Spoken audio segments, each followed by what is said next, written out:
It's time for Twit This Week in Tech. A great panel for you with John C. Dvorak, Patrick Norton, Nilay Patel. We're going to debate what Apple's going to announce on Thursday. None of us agree. We'll talk about Gamergate and what it really means, and a little bit about Microsoft's amazing new software that lets you write text on your smartwatch. It's all coming up next on Twit. Netcasts you love. From people you trust. This is Twit. Bandwidth for This Week in Tech is provided by CacheFly at CacheFly.com.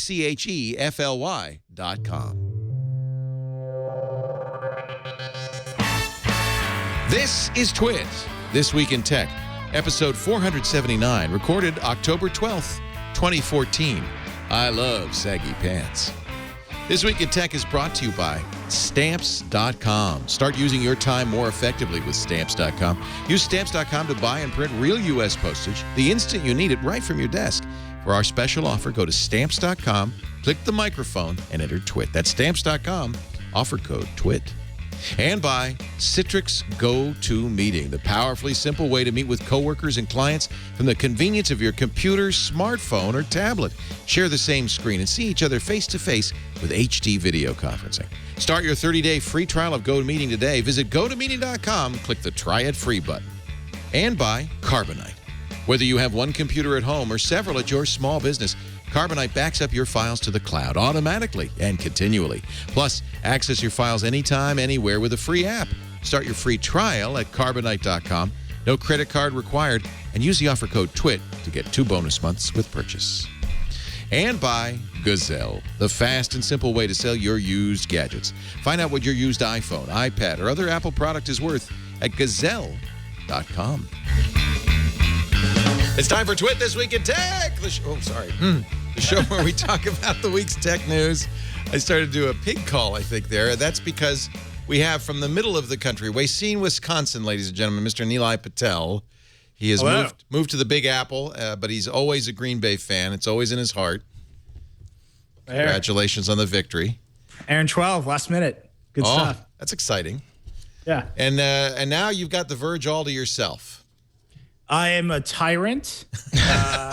You got rid of that Topolsky guy, and it's all you all the time. I'm mad with power. No, Josh, he just launched Bloomberg Politics. He's doing a great job. I saw that. He's doing digital for Bloomberg, which is actually probably a very interesting job. Yeah, I'm sure. I mean, he's got a lot of money to play with, and Politics looks great, so congratulations to him. He's not doing technology at all? It's just politics? I think they're gonna launch a range of sites, and I think he's got a big job ahead of him. That's and he's the gonna first. Be great. Yeah. But The Verge is mine, and I'm in charge at The Verge now. You've got to say that in the Daffy Duck voice. Yeah, exactly. No, look, we ran the thing together for a long time, and now I'm proud to carry it on. And we've got a great team. Most of our founding team is still in place, and it's going to be fun. Awesome. So we haven't had you on in ages, so welcome. It's good to have you back. Yeah, it's been a busy year, so I'm glad to be here. And woohoo! Yeah. And Green Bay won. They won last minute. Did you see the fake spike? No. I mean, it was. That's very how they dramatic. won. They faked a spike and then ran it in. No, they faked a spike, came very close, and then Aaron Rodgers is the best quarterback in football. I do like Aaron Rodgers. He's the he's good. The double click, double check guy. Yeah, he sells insurance. I know they pay him so much that they have to sell insurance. Hey, that's John C. Dvorak. Always optimistic, always upbeat. John is with channeldvorak.com. He is the real Dvorak on Twitter. At the real Dvorak. Please add me. What? Isn't that funny? It's just something about the way he says that. That's Patrick Norton. Look at that. My old buddy from the Screensavers now at techzilla.com. Hey. Patrick and I are the low-rent Nilay and Joshua of the Screensavers. I would prefer to say the Nilay and Joshua without taste and style, but... Yeah, the same idea. Yeah. Or as somebody at Tech TV once said, the what is it, the lunch bucket, Nilay and Joshua. No, I was the one who owned the lunch bucket crowd. Anyway, we join together each week to talk about, it feels like church, to the tech every Sunday news every Sunday. I think we should talk about this Apple invitation first. Last Apple event, last month, the iPhone event, the invitation did not have any kind of hints It was just kind of really basic. You couldn't read into it. Did you have to? Well, we knew it was an iPhone, right? You're right. But this time, and even though I would say most people say, oh, yeah, this is their October iPad event, their invitation was very cryptic. And, of course, this is great marketing because what happens? What do you think that is? I see something. I see a finger pushing into mush. The new screen is going to be very mushy and soft. It's a soft Actually, screen. I suppose one could say that is more than just the Apple stem and the top of the apple, that could be interpreted as other things like a finger pushing into mush. One could, if one was playing Pictionary and drunk. First of all, I don't think you have to be drunk. I feel taken advantage of because I don't want to feed into this Apple. Let's get some free publicity by giving do it. best. Well, let's move on to the next story. No, but Yep, I but can't. move on. I'm with Patrick. Can't. Oh yeah. It's been way too long. It says that right there. Yeah. That is a challenge. They're throwing down the gauntlet, saying, "Oh, what do you think?" So look, obviously Nilay knows. So we'll just ask Nilay. What does that mean? I think we're gonna see a lot of emphasis on the Mac at this one. Really, not the iPad. I think the iPad, of course, but the iPad is on a yearly cadence. So I think there will almost certainly be a new iPad. I think it will get bigger. I think that they have to do something with the iPad to goose growth. The iPad sales have been flat for a long time. So I think a bigger iPad that's more enterprise gear, that can do multiple apps, all that stuff will happen. I think that's pretty expected. But I think way too long is actually a reference to the Macintosh. I think Yosemite is about to come out. I think that will almost certainly happen at this event. And then you will see, here are my guesses, and they are just guesses. I think a Retina iMac and a Retina MacBook Air, probably the 12-inch size. And I think those will be actually enormous sellers. And I think the fact that those two products will be enormous sellers against the incredible growth of the iPhone is the reason that the iPad needs to be changed in some way. Because the sales have been flat. I think people who have iPads know what they can do. They're understood products. There's nothing surprising about a new iPad for people. Whereas with a new Mac, and it's time to upgrade a Mac, like you know what you'll get out of a new Mac, the way that you don't necessarily know what you'll get out of upgrading from an iPad 4 to an iPad Air, besides it's thinner. And so I think you'll see new Macs. They'll be exciting. People will be excited about them. They'll buy a lot of them. But the real question mark is, how do you differentiate the iPad in a world where you are selling lots and lots of MacBook Airs? Apple's now the 5th biggest PC vendor in the world, according to IDC.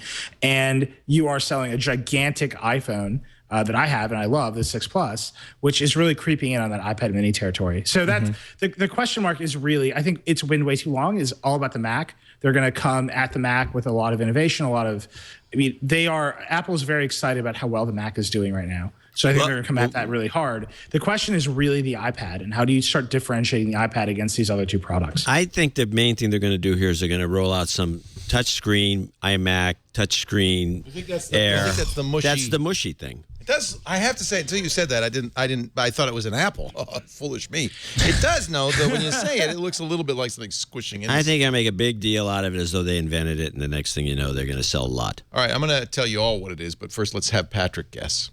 I'm down with it. I want to see the iPad in the form factor that the iPhone 6s are in. I want to see anything that looks like a decent performance improvement and more memory beautiful, I have to on say, the Macs. especially the smaller 6. It's really elegant. Yeah. I don't want to see. And they will do Touch ID, right? They'll do a fingerprint reader. Yes, because Apple. I guess. Another thing they'll talk a lot about, I think, on this event is Apple Pay, which rolls out later this month. I was going to say, will they do Apple Pay on the tablets? Is that part of the differentiator? You can't do it without the Touch ID, right? So Dieter Bohn, the executive editor of The Verge, he also recently got a promotion. His big theory is that the iPad will have Apple Pay, but as a register. So you will, like, small businesses use Apple Pay as their cash register. Yeah, because you're not going to carry around an iPad like you would an iPhone and try to pay for stuff with that. That doesn't. I mean, people do. They use them as cameras. I know. But I think that's really interesting. I think the idea of the iPad going into many, many more enterprise environments is really interesting. But John, I absolutely do not think they will put Touch on a Mac for a long time. That is so far away from what they have said previously. Which I'd agree with you, Nilay, but they also said they'd never do a 5.5-inch phone. Who would have thought? Yeah. They've said a lot of things that they wouldn't do, but I think this one actually makes sense because as soon as you, I don't. Who wants touch like this? Yeah, I don't know. I don't see that coming. I'm with Nilay on that one. I can completely see them putting Apple Pay on the tablets because I see people carrying their tablets everywhere and ignoring their phones. And I like it as a point of sale system. I think that's a good idea. One of the advantages Apple Pay has is privacy, and this is what Apple is really now doubling down on. This is their distinguishing factor. Tim Cook has said, "Oh, Google doesn't care about you." Well, I know, but I think they're conveniently ignoring the fappening, and they're just moving ahead. What else are they going to do? Well, okay, but that's part of my issue with the iPad moving into enterprise spaces is because they completely walked away from all of their enterprise services and all of their enterprise back-end stuff, and anybody who was running that is still pissed off about that. Right. They walked away from their service, and their service on all the enterprise stuff was atrocious in the last couple of years. Well, I think we will see new iPads. I think they'll have Touch ID. There may be a 12.9-inch iPad, an iPad Pro. That's been strongly rumored. I think Apple Pay and Yosemite, the next version of OS X, both will feature prominently. But I think you've all missed the thing that they're talking about, and they say it's way too long. The Apple TV. It has been. In fact, if you look at Mac Rumor's Buyer Guide, where they tell you how long it's been since there's an update, it's been 949 days since the last Apple TV. That's the longest of any Apple product. What are they going to add to it? HomeKit. Okay. And I believe apps. Now, they may not do apps right away, but I think apps are the thing I've always thought they should add to Apple TV. As they get closer and closer to this Apple TV being a central, more than just a television set. Right now, when the Apple TV came out, as Steve Jobs famously said, it was a hobby. And it really was just a way to put internet access in a TV. Every TV has internet access now. So that's not a product anymore. Right. But Apple TV could be a gateway into the living room for a lot of Apple stuff, including, I think, HomeKit. HomeKit is their home automation solution. That's just the right size for a base unit that does home automation. It's already internet connected. I'm going to go out on a limb, and by the way, I'm always wrong, so it's a safe bet to bet against me. I will absolutely bet against you, Leo. Really, you don't think so? Yeah. Here's why. I don't either. I think the reason they made the watch is because they couldn't figure out the TV. I think basically the world's ultimate troll, the number one troll in the world today, is Steve Jobs telling Walter Isaacson that he'd figured out the TV, that he'd cracked it. Yeah, you might be right. And he trolled the world's most valuable company into chasing their tail around a TV. Right. They couldn't do it. And their issue was that they needed to find another growth market. And so the iPhone is going to grow really fast. The iPad is stalling out, and investors and the public were constantly asking, "Where's your next growth market coming from?" Right. And they chased after TV a lot. I've heard about it forever, that they're trying to get the deals, because to make a TV is not hard.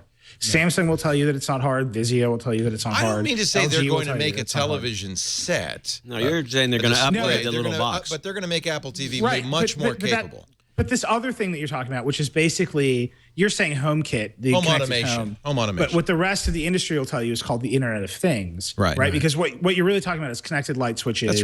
And a smart microwave. That's right. And door locks. Apple can't make that stuff right now, right? That market is totally nascent. So for them to bet that the Apple TV will be what August connects to, and Nest connects to, and Slage locks connect to, and Lutron, who has a massive business in smart light switches, connects to, is they have to go get those deals. And the problem with the TV, and the reason that I bring up the TV in the context of deals, is everything about connected home and smart TV completely depends on how well Eddie Q and Tim Cook can go get deals. And that means you'll hear about it. Right. You'll definitely hear about Tim Cook flying to every lock manufacturer and being like, "Hey, be our partner for the smart home." Right. We haven't heard that, have we? Right. And then you see the watch, and the watch has no partners, right? Except for the pre-existing maybe iOS app partners, who Apple can say, "Hey, come build an app for a watch. Don't tell anybody, because if you screw us, we'll kick you out of the App Store." So you see where Apple's using their leverage. And so that smart home piece is really interesting. It will happen someday, but I guarantee you that the next version of the Apple TV will be very simple. And it will continue being simple until Apple figures out how it can get leverage and use leverage to acquire the deals it needs across all of the devices it needs to control. Right. You know, I don't understand Although why. I have to point out with HealthKit, they're doing the same thing as with HomeKit, which is making an endpoint, but not making any of the peripherals. And not reaching out to make the peripherals. I don't understand why Apple doesn't do a real TV. They got those stores everywhere. There's all kinds of room to put up a real TV and sell it to people for a slight premium. And if you've been to the Costco recently, they've rolled in 3 or 4 models of the 4K TVs, and they're gorgeous. The LG one is really dynamite, and they're running 4K content on it, and 4K content is really pretty. By the way, that would be something an Apple TV could deliver is 4K. Yeah, I think a lot of people would buy one. There's no 4K content. There is no margin on televisions right now. There is 4K content because all movies are 4K now. But nobody's been to figure out a way to deliver it. In fact, there is a new Blu-ray player that will do 4K. That's coming someday soon. But that's physical media. As soon as they figure out the spec. If you could master 4K content delivery, and I think nobody better positioned to do YouTube has been doing 4K content delivery. Yeah, Netflix can do 4K content Netflix does Well, everything looks crappy on YouTube. That's a YouTube issue. But one of the things Apple does is they have their own CDNs.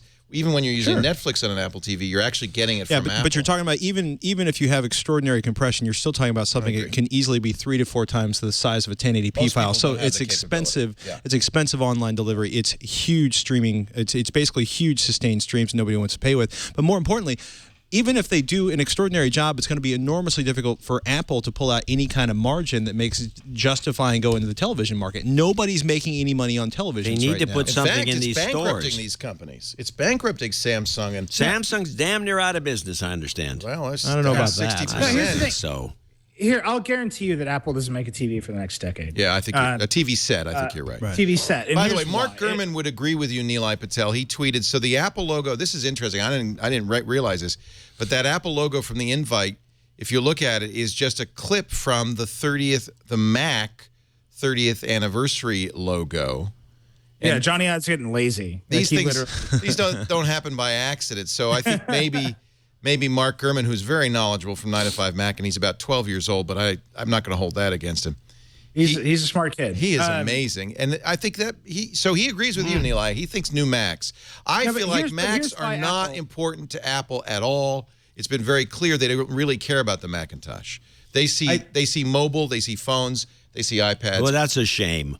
Well, I agree. I'm a Mac fan. I think Macs are more important to Apple in the sense of their identity than maybe how they market it to the outside. They're very proud of the Macintosh. They're very proud of how well it's performing. They're very proud of beating Windows PC makers. They talk to us about it when we cover Macs. Yeah. They are extraordinarily proud of how successful the Air is against every PC. They hate the fact that the Air is so copied. But the thing about TVs, and I just want to focus on this, they're not going to make a TV for a decade. And the reason is very simple. It will take a decade for the primary delivery mechanism of television, TV shows, to go from cable and satellite to the internet. And until you get the primary delivery mechanism to switch mediums, Apple can't control the user interface. So they can make a great TV, and it can have Netflix and Apple movie rentals and all that crap on it, but you'll switch back to input 2 to run your Time Warner cable box. And until that stops being reality, Apple won't make a TV. And they just don't have the horsepower to beat Comcast at that game right now. Because Comcast, if you walk through an airport lately, I laugh every time I walk through an airport because Comcast has giant billboards in every airport in America right now. It says the Comcast X1 operating system, and it's a picture of an iPad running an app. Comcast has gotten to the point their hubris has reached a level where they believe their iPad app represents an operating system. That's hubris, is right. They're crazy, right? I have an X1, by the way, and the thing is a piece of it's the right idea, but the implementation is ineffective. It doesn't work. Right, but it is absolutely the right idea, right? We'll put everything in the cloud. Yeah, DVR, cloud-based DVR instead of a hard drive-based DVR. Do you think Apple, like Tim Cook or Eddie Q or Johnny Ive, can walk into Comcast and tell Brian Roberts, like, yo, your iPad app isn't actually an operating system. Like, we own the operating system, and you should build an app on our operating system. Well, and I think Apple's also learned because they did approach all of these guys. They approached Time Warner, then they approached Comcast. They approached all the content creators as well. And as far as I know, they've been rebuffed. But remember, they've had these conversations. Right, and I think that's what I mean by the world's greatest troll. I think if Steve Jobs was here, he could maybe go to Comcast and maybe go to Time Warner, maybe go to RCN, and have that conversation. Say, look, your business is going to die. My customers are cutting the cord in favor of Apple TV rentals. Come put your shows on my platform.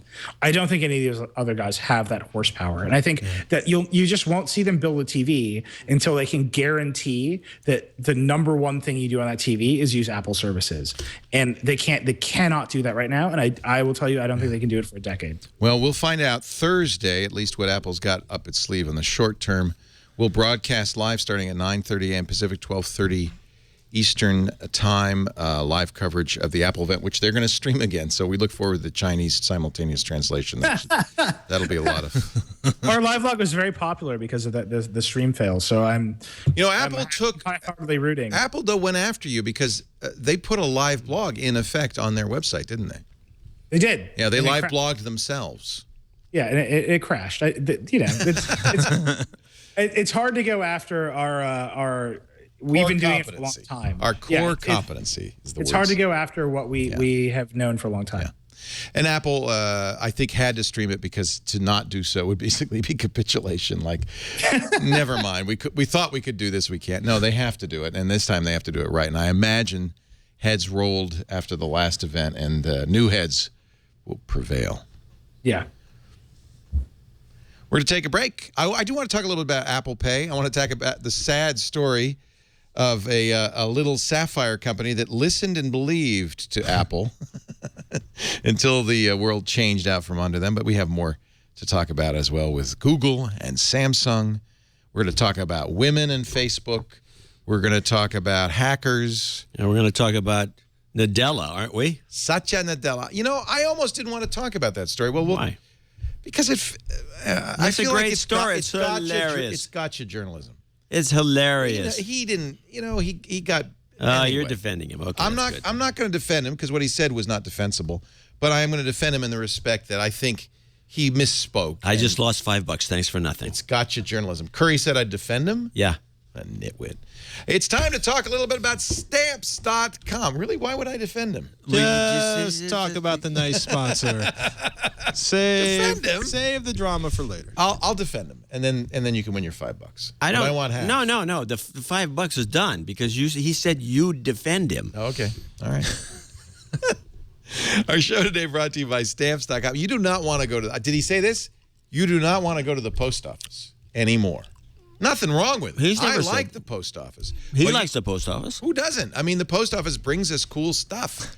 But going to the post office to buy stamps or bringing an armload of packages it's not exactly professional. In fact, if you're selling stuff on eBay or Etsy, if you're mailing brochures or bills, you want to look a little more professional. Looking stamps and gluing them onto the front of it, putting a couple of extra just so you don't get postage returned. Stamps.com gives you 24 hours access to the post office right from your computer. You can buy and print U.S. postage. You don't need a postage meter or any special ink or anything, just your computer, your printer. You can print U.S. postage for any letter, any package. There's no guesswork because you get a digital scale, automatically calculates the exact postage you need. It even suggests the class of postage you might want to use to save money. Prints the postage directly onto the envelope even, so with your logo, return address, it'll pull the sender's address from a QuickBooks or your address book. If you sell on Amazon, eBay, Etsy, PayPal, that kind of place, it will automatically pull that information in. You'll no longer have to fill out forms, even customs forms. It does it all with one click. Plus, you get discounts, package discounts, postage discounts that you just can't get at the post office, including discounted package insurance, all with one click of the mouse. I love Stamps.com. I know you love it, too. If you do any mailing, if it's part of your business, simplify your life. Go to Stamps.com, and we've got a special offer. Click the microphone in the upper right-hand corner and sign up for our no-risk trial. Just use the offer code TWIT, TWIT. It's a $110 bonus offer, including a digital scale, $55 in free postage.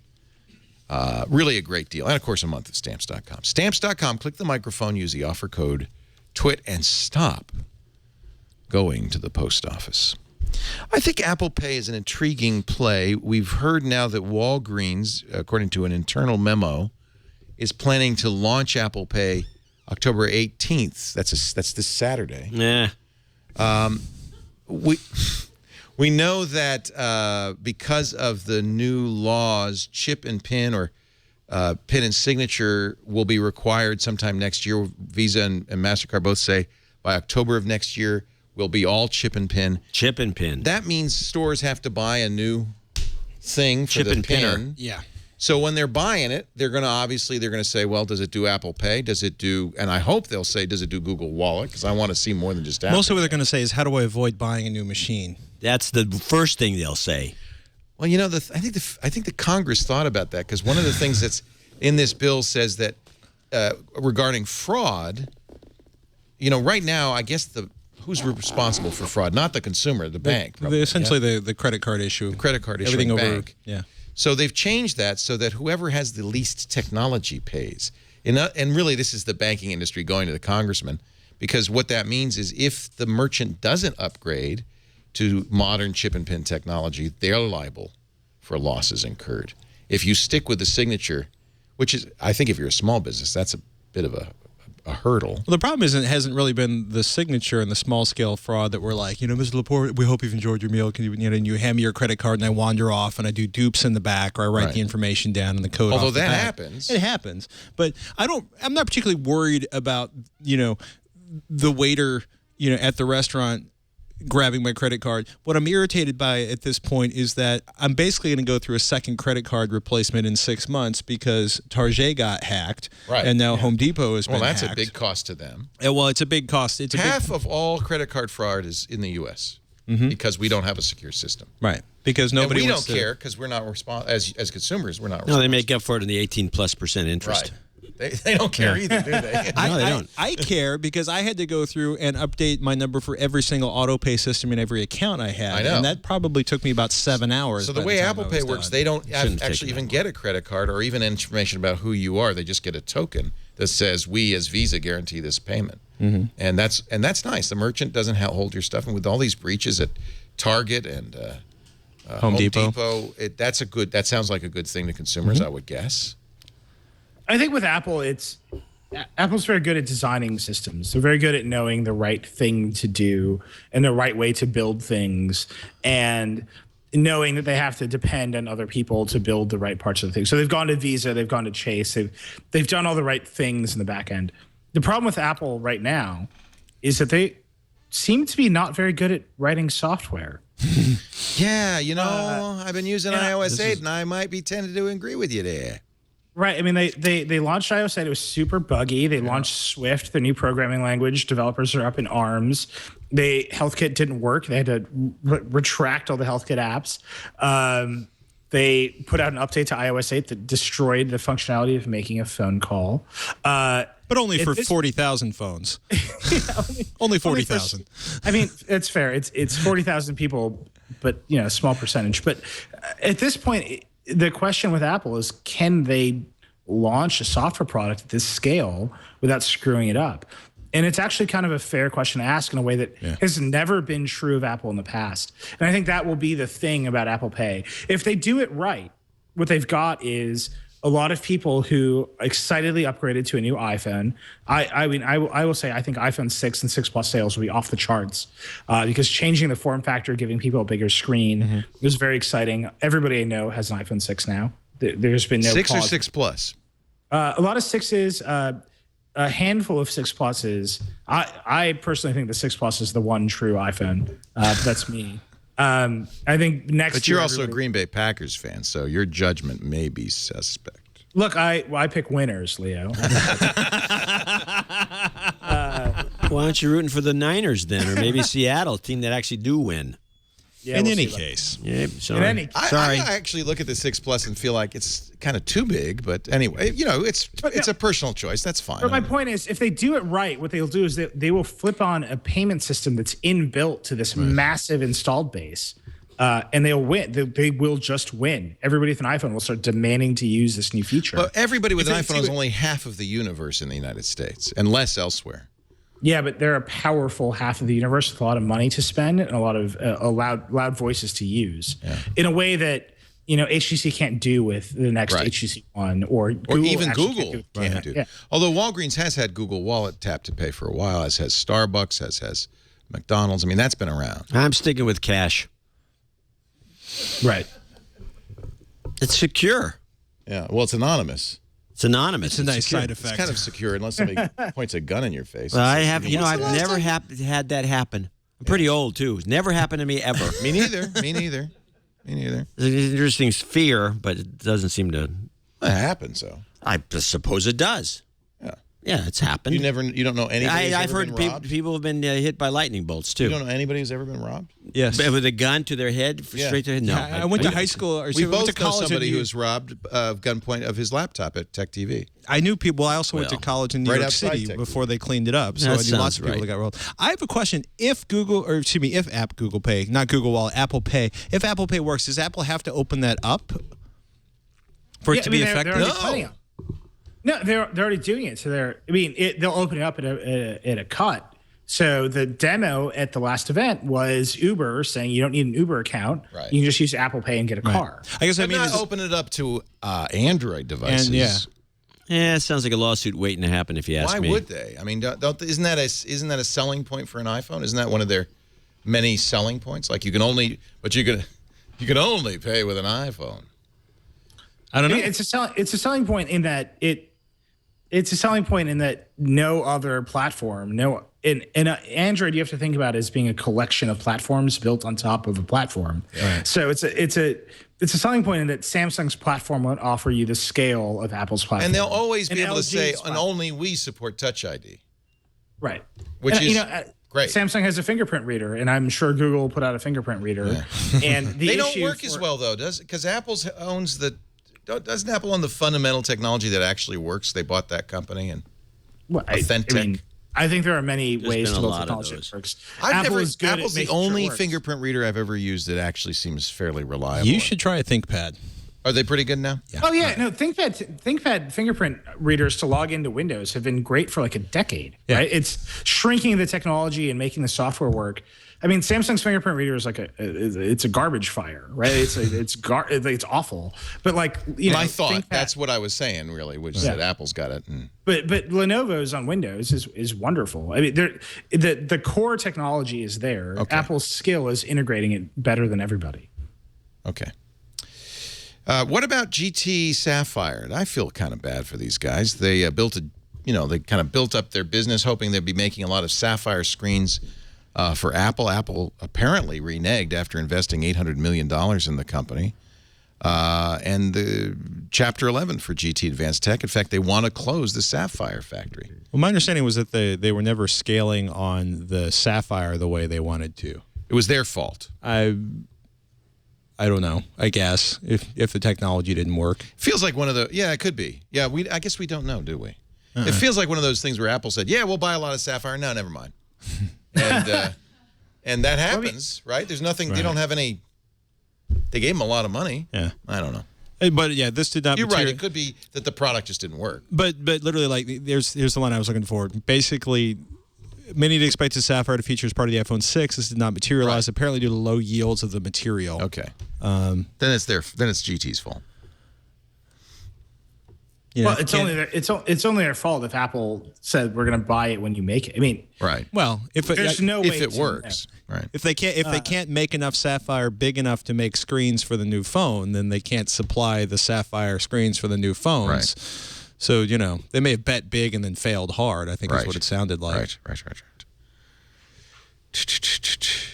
You're not going to see Colin Kaepernick wearing Beats by Dre anymore. Oh, wait a minute. Yes, you are. I love he was that wearing them move. today.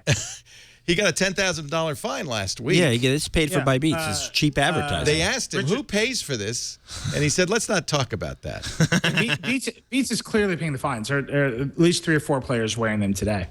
So I love this story. I don't know why, but since we're talking about the NFL, you remember up till last year, you saw those very prominently labeled Motorola headsets on all the coaches. and that's all Bose. And Bose bought the contract, paid the NFL a lot of money, and of course the headphones are now But Bose. it's not just the headsets the coaches are wearing. It's that nobody's supposed to wear any non-Bose branded headsets. Apparently, the athletes have agreed that within 90 minutes of the game, at the beginning or end, you may not wear anything but Bose. Yeah. Yeah. So Sure. what does Colin Kaepernick wear at the press conference after the game last week? Beats by Dre. He's actually in the ads for Beats by Dre. And Richard Sherman. I mean, these guys And are Richard all Sherman, yeah.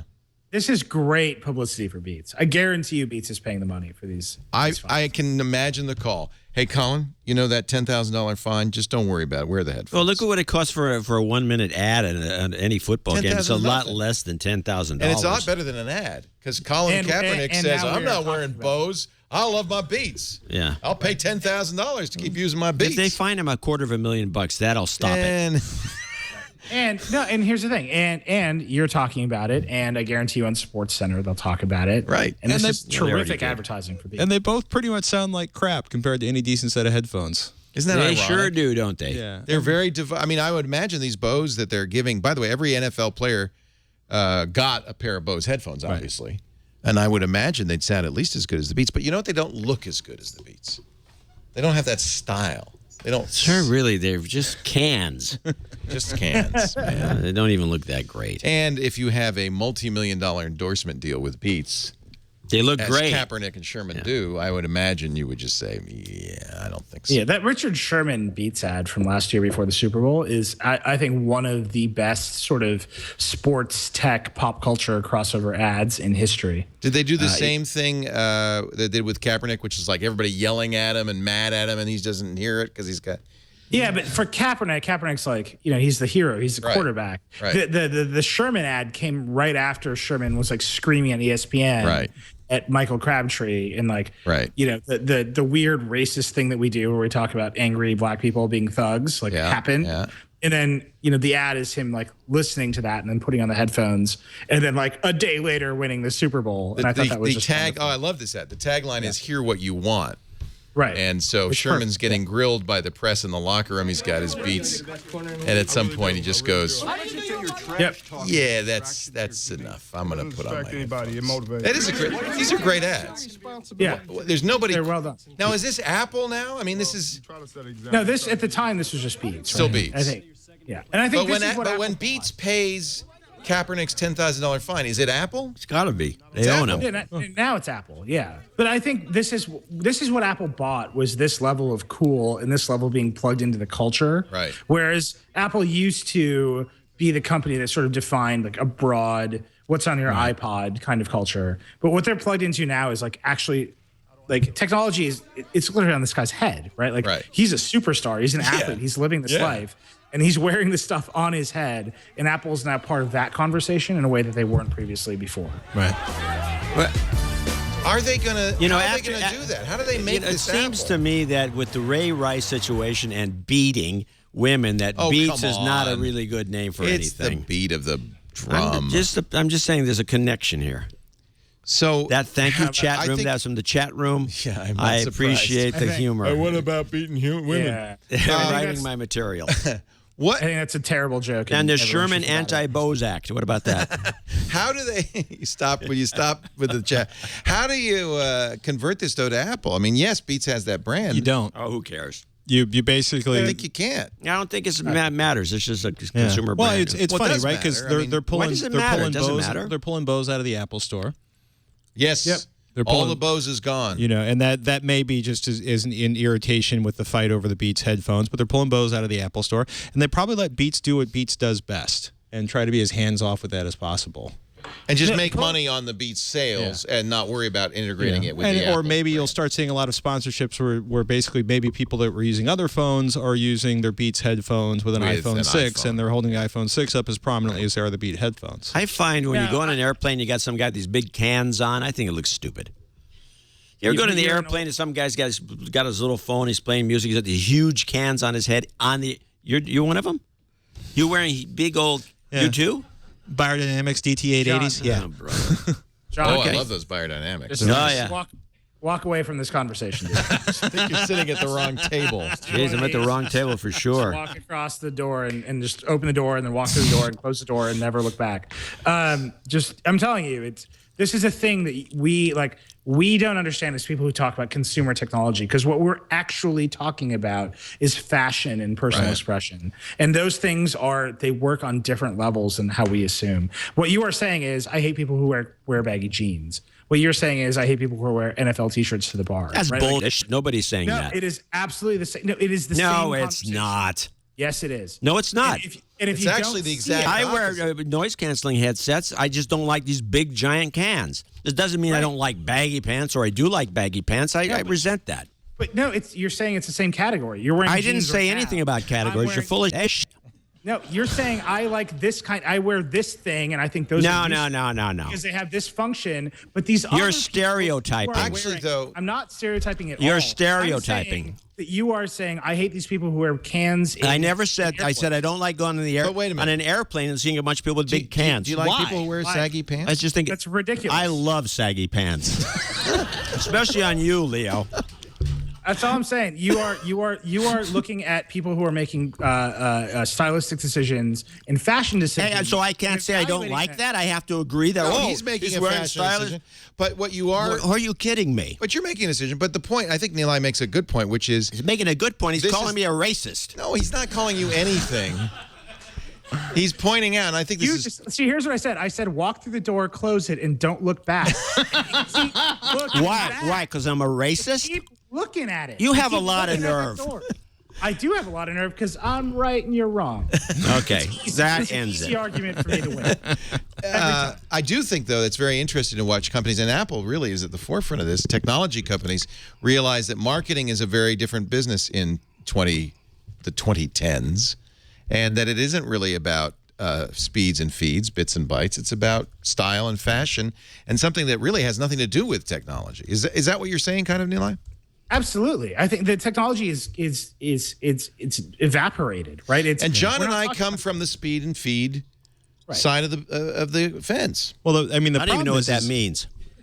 I think the challenge right now, to go back to what you were saying before, Neil, is if they can't deliver, right? I mean, what Jennifer Lawrence is not going like, boy, I can't wait to use iPay. It's No, you that's know what I mean? right. Like there's No, that's right. You know what I mean? Like there's a whole lot of people that are looking at Apple and being like, okay, I downloaded iOS 8. you think people My know phone that? stopped. I mean, really, that's the thing that style insulates you from is broken, bad technology. I mean, nobody's asserted that Beats If I headphones are can't- great headphones. You wear them because they are Beats. So No, that's the advantage of this is it insulates you a little bit from crappy Yeah, but let technology. me tell you, nobody ever bought a pair of Beats, and then 2 days later, we're not able to make a phone call because they updated the firmware up their Beats. You know what I mean? Nobody took a bunch of selfies and then found out their selfies were showing up on 4chan. Nobody's looking at Beats and thinking like, gosh, can I trust my credit card here? And maybe nobody who bought an iPhone 6 is thinking that, but I suspect a lot of people are. If your technology fails in a way that cuts you off from your friends, your family, your business, then it becomes, it may not be speeds and feeds, but it's bad for No, the I fashion. agree. Nobody wants to No, buy a pair you of... guys are way away from the real issue here. You know what Beats are better than? Absolutely better than? What? The headphones that came with your phone. Well, that's Yes. true. They are. Yeah. Without question, they are light years better than that. Do you know what they also do? They prove that you have money to spend on a fashionable, Yes, right. well-marketed, and quite frankly, like cool-looking brand, right? Like they look cool to a lot of people, and they mean something to a lot of people. But here's one thing I So, would bet. you- I you bet get to Jennifer say- Lawrence is still using an iPhone. I'm sure she is. She I might would have be turned out- almost guarantee you that. but She we're- certainly we're- didn't switch to Android because of this. You're collapsing a lot of things here. What I'm saying about like the privacy issues of iCloud and cloud services and Apple versus Google are deep. They are way deep And way too into how technical. people Yeah. they're not too technical. Look, let me put it to you this way. I run a big website, right? 1 million No. people a month read my website every single month. We do not put specs in our reviews. We don't put charts of performance in our reviews. We tell people what it's like to own this stuff and to be alive and to live in a culture of rapid technological change. Yes. Right? That's all we do. That's our thesis at The Verge. And everybody likes it, right? And our site is growing. And all that means is that we have to understand technology not as speeds and feeds and privacy issues and like very granular issues about how we're coding the stuff and where our passwords are going. We have to understand it as part of everyone's lifestyle. And to understand technology as part of a lifestyle means that we have to start accepting other people's choices in technology. It's not being objective, but as being very, Yes, let's very stop subjective. being objective. This is the most arrogant thing you've said today. Actually, it's it's true, not, though. John. What It's actually like super He's the one who tolerant. said stop being objective. So you don't like the idea of having performance numbers or anything? Is that you, Patrick? At some point, unless you're buying a 4K monitor or a WQHD monitor, it really doesn't matter at this point if you're spending much more than $200 on a GPU, right? And a lot of the people that are watching The Verge is creating an audience for people who are hungry for technology but are not looking for what Engadget or Gizmodo or Boy Genius Report or a lot of the traditional sites were. Where it's like they're going to talk about, okay, how many milliamp hours is on this? Is it going to last that long? What they are saying is, hey, we took this product, we went out, we tested it, and this is what it's did. And By a the lot way, of I the ran Well, how do you Engadget- do that without some information? Just pointing out, I did run Engadget for 4 years. Yeah, right? no. I have been in that crowd. you- I've been you deep got in the that And world. you jobs. don't like that anymore. No, but wait a minute. I think Nilay's saying something very apt, and it's not Nilay's fault, but the world has moved on from this notion of that it even matters. It's more about the feeling, the emotional connection you have to technology than whether it even works, which is, of course, to Seems you more and me, important to Patrick, me. and to John. It's stunning because we spent our entire careers talking about, does this better than that? Does this work better than that? And I think, I think you probably got your finger on the pulse of people as opposed to just, I mean, I noticed The Verge has gotten very much, it's very much more of a lifestyle brand than a technology brand, is it not? I think you will see us move very hard towards being a lifestyle brand. Yeah. And the reason you will see that, the thesis of our site, and it has been the thesis since we launched, is that we spent 4 years at Engadget, the core senior team that launched the site. We spent 4 years there covering the explosion of mobile. What's the screen going to look like? Are we going to do resistive or capacitive for touch? Are we going to do IPS LCD or are we going to do TFT LCD? Are we going to do LTE or are we going to keep upgrading 4G? I have been in those arguments. I've had at every level of depth with those conversations when we ran Engadget. And we arrived at a number of conclusions. And now all of us have a supercomputer in our pocket that's connected to a broadband network. And what is more interesting to think about is what happens now. Like how will the world change around the fact that all of us have a supercomputer in our pocket, and not so much what is the best supercomputer? And the people who focus deeply on what is the next supercomputer, or how big should the screen be, or what should the touch technology look like, they're going to fall behind, and they will always fall behind. And that is the conversation about, should you wear Bose noise canceling headphones or Beats? Because what you're really seeing is what people want to wear is good headphones that look cool. And I completely understand that. I agree with you. I've had the same conversation with myself. We are not going to change. We're going to continue to do speeds and feeds and which technology is better. That's fine. We've never aimed for a mass audience, and for the audience that wants that kind of stuff, I think it's appropriate that such a thing exists. You're already doing 10 times better. You'll do 1,000 times better by targeting lifestyle. I'm not arguing with that. I think that's a sensible thing. If I were a business, I would be doing that, but I'm not. This is what I want to do. It's too shallow. This is what I want to do. I don't think it should be encouraged. But it's it also, can be encouraged. It's shallow. You don't read GQ. Why don't we just dumb down the public even more than they are already? No. But The Verge, Let's public's make everybody always so been they that way. don't know. First of all, That's The just Verge now we're isn't condemning the stupid. public. The Verge isn't stupid. The writing isn't stupid. And it's there are moments. I got to say, I love any place that can basically bring the style and the attitude it does, and also do an entire 1,000-word article on the key-clicks. IBM Model M. Yeah. I think you're going to see fewer and fewer articles, though, like that the greatest keyboard ever made article, which is a great article. Where was this? In The Verge? It's on The Verge. Aren't you going to do fewer? I mean, you're not going to keep doing that kind of stuff. Of course, Ray. That was one of the most popular things we've ever done. See? Well, that just shows you people still want tech.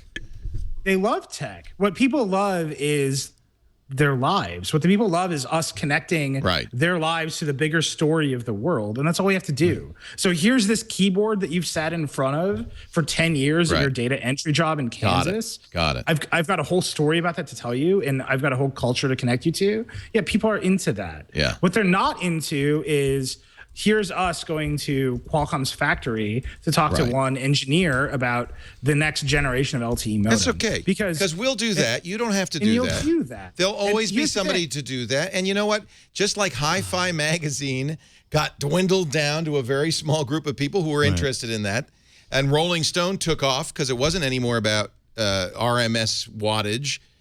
It was about the content. That's exactly what Rolling happens. Stone ever about RMS wattage? Well, it wasn't. That's the point. But the Hi-Fi magazines had a But ascendancy they were in the not 50s. competing with each other. It wasn't even in the same market. That's a crazy analogy. No, it's not, because what happens, the Hi-Fi magazines, which were very popular, you're old enough to remember the 50s. I remember the 50s. They were very popular. People cared about that. The RMS, wattage of your amplifier was more important than what you were listening to on it. And then, of course, content, as in the same way that the computer industry has matured, the audio industry matured. Nobody cared anymore. Nobody knows what wattage their amplifier supports. It's not important. Not be true. But what they listen, well, there are still some. And you know what? We're that magazine. If you go, We're Hi-Fi if you go to magazine, Costco, they and tell I'm you. going to go down, swinging. But No, here's the thing. And I just want to remind everybody this. I did run Engadget. no, I know. But that stuff is critically important to me. I think about it all the time. I understand, but you And realize that staff the audience doesn't staff- care. No, what we The realize audience, is does that- some Let audiences Nilay care. speak. I want to hear this quote. Speak, man. what we realize is that the information that we have is better delivered to a mass audience by packaging it through the lens of here's how your life is going to change. And here are these people who are deep in the of processor speeds and RAM sizes and how much storage iPhone should have now in 2014.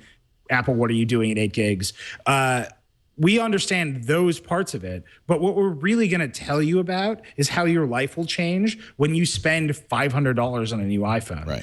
And that, to us, has been validated by data. Like the actual data of our readership has been validated by the fact that we tell people about experiences and not about raw, granular information about technology. Awesome. Because what people want to know is, how is my life changing? Right. And the chaos underneath it of the industry is nonstop, rapid technological change, which is super exciting and worth understanding on that granular level. And so that means people will always watch your show. People will always read Engadget. They will always read CNET. They will always read Giz or Anintech or whatever. And everyone should read Anintech because it's brilliant. Even though their two best guys went to Apple.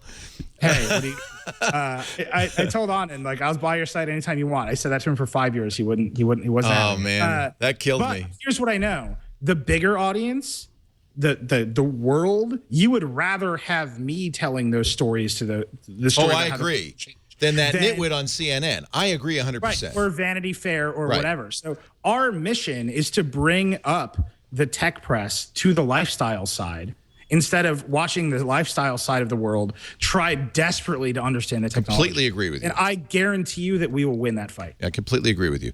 And good luck to you. God bless you. And it should be geeks feel that like I tell should that leave. story. I agree. I feel like we have many more stories to talk about, but I should just. We're moving on.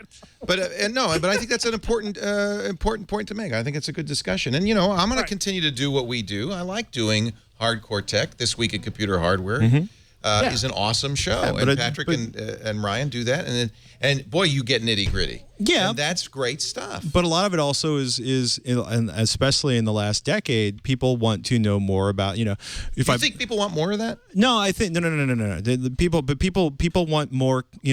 There's a lot of people who love looking at graphics or benchmarks or graphs or numbers or raw numbers, but most people want to know: is my game going to play better if I buy a $200 card? Is my game going to play better if I buy a $500 card? Oh, I really want to buy a $3,000 gaming system. Great. Why don't you spend more money on a monitor first? Because your $3,000 gaming system isn't going to do anything on your 1080p monitor that a $1,000 gaming system isn't going to do. Right. You know what I mean? That's Those certainly are important distinctions, but I think that's a little different than what Nilay's talking about, which is really. I think Nilay, you probably bristle when people say softer because that's not what you're trying to do. No, what we're trying to do is understand that everybody has a phone in their pocket. Right. And there's a way to talk to everybody that unites all of us across this moment in our culture, in our society. I think that's great And stuff. And we certainly spend time on This Week in Google talking about trends and what it means. And we'd spend time on this show talking about that too. That's what this show does. I mean, there's a reason I come on the show, because this is my audience too. Right. And I think the question is, how do we bring this audience up like to the point where we're talking about the world, which is what we're trying to do broadly, how society works, and how we bring that mainstream science audience up to the point where we're talking about technology. And like somewhere in the middle is a really interesting place. Yeah, I don't know. I just hate the mainstream audience. I kind of don't want them. You have them. Oh, damn it. We're going to take a break. We'll talk. No, You're just not talking about lifestyle. Yeah, no, I don't have a mainstream audience, but that's fine. I celebrate the geek. I think that's fine. There's room in this world for all sorts of things. Yeah, absolutely. Yeah. Our show today brought to you by the good folks at Citrix. They make GoToMeeting the powerfully simple way to meet with people all over the world, whether they're coworkers, their clients. You know, nowadays, you got your teams all over the world. It's hard for them sometimes to get on the same page. GoToMeeting makes that possible. It supports good communication, which is absolutely crucial for business. If your teams need to stay connected, there's no better way. And because you pay a flat monthly rate, you can use GoToMeeting. You can turn it on in the morning when you get to work and have your Frankfurt bureau and your Tallinn bureau all on the same GoToMeeting, and you're all there all day long. You could see each other face-to-face with HD, crystal clear HD video conferencing. You can share your screens. You can work. You can collaborate together. That's why millions of small business professionals rely on Citrix GoToMeeting, and I think you should try it too. A proven solution for meeting and collaborating online with built-in HD video conferencing. It works on any Mac, any PC. It works on tablets. It even works on smartphones. And that camera that's built in there, even to your iPad, you can use that. It's great. And the audio on your iPad, too. You don't even need a conference bridge anymore, although they offer one. You can have phone. It's very flexible. See why millions choose Citrix GoToMeeting. Start hosting your own face-to-face online meetings today. 30 days free awaits you at GoToMeeting.com. Click the Try It Free button. GoToMeeting.com. I did have to laugh at Tom Warren's article in The Verge. Not just you, Nilay Patel, but everybody covered this crazy Microsoft keyboard for Android Wear. Yeah. This, to me, shows that Microsoft doesn't get it. Really? Why is that? Because who the hell wants to type on their wristwatch? I don't think anybody wants to type on the wristwatch. I think Microsoft doesn't have a platform to do this on, and they're screwing around. I think they're screwing around is a good, yeah, all right. And I enjoy the fact that Microsoft is willing to go to other platforms to learn what works. That's what's really interesting, isn't it? Yeah. Look, Microsoft at this point is struggling to find an identity, and I think that this is basically like goth Microsoft, right? And like Microsoft is like, this is the week where they write Android keyboards, and next week they'll be like surfers, and the week after that they'll be really into The Cure, and the week after that they're going to dye their hair blue. Are they getting emo on us?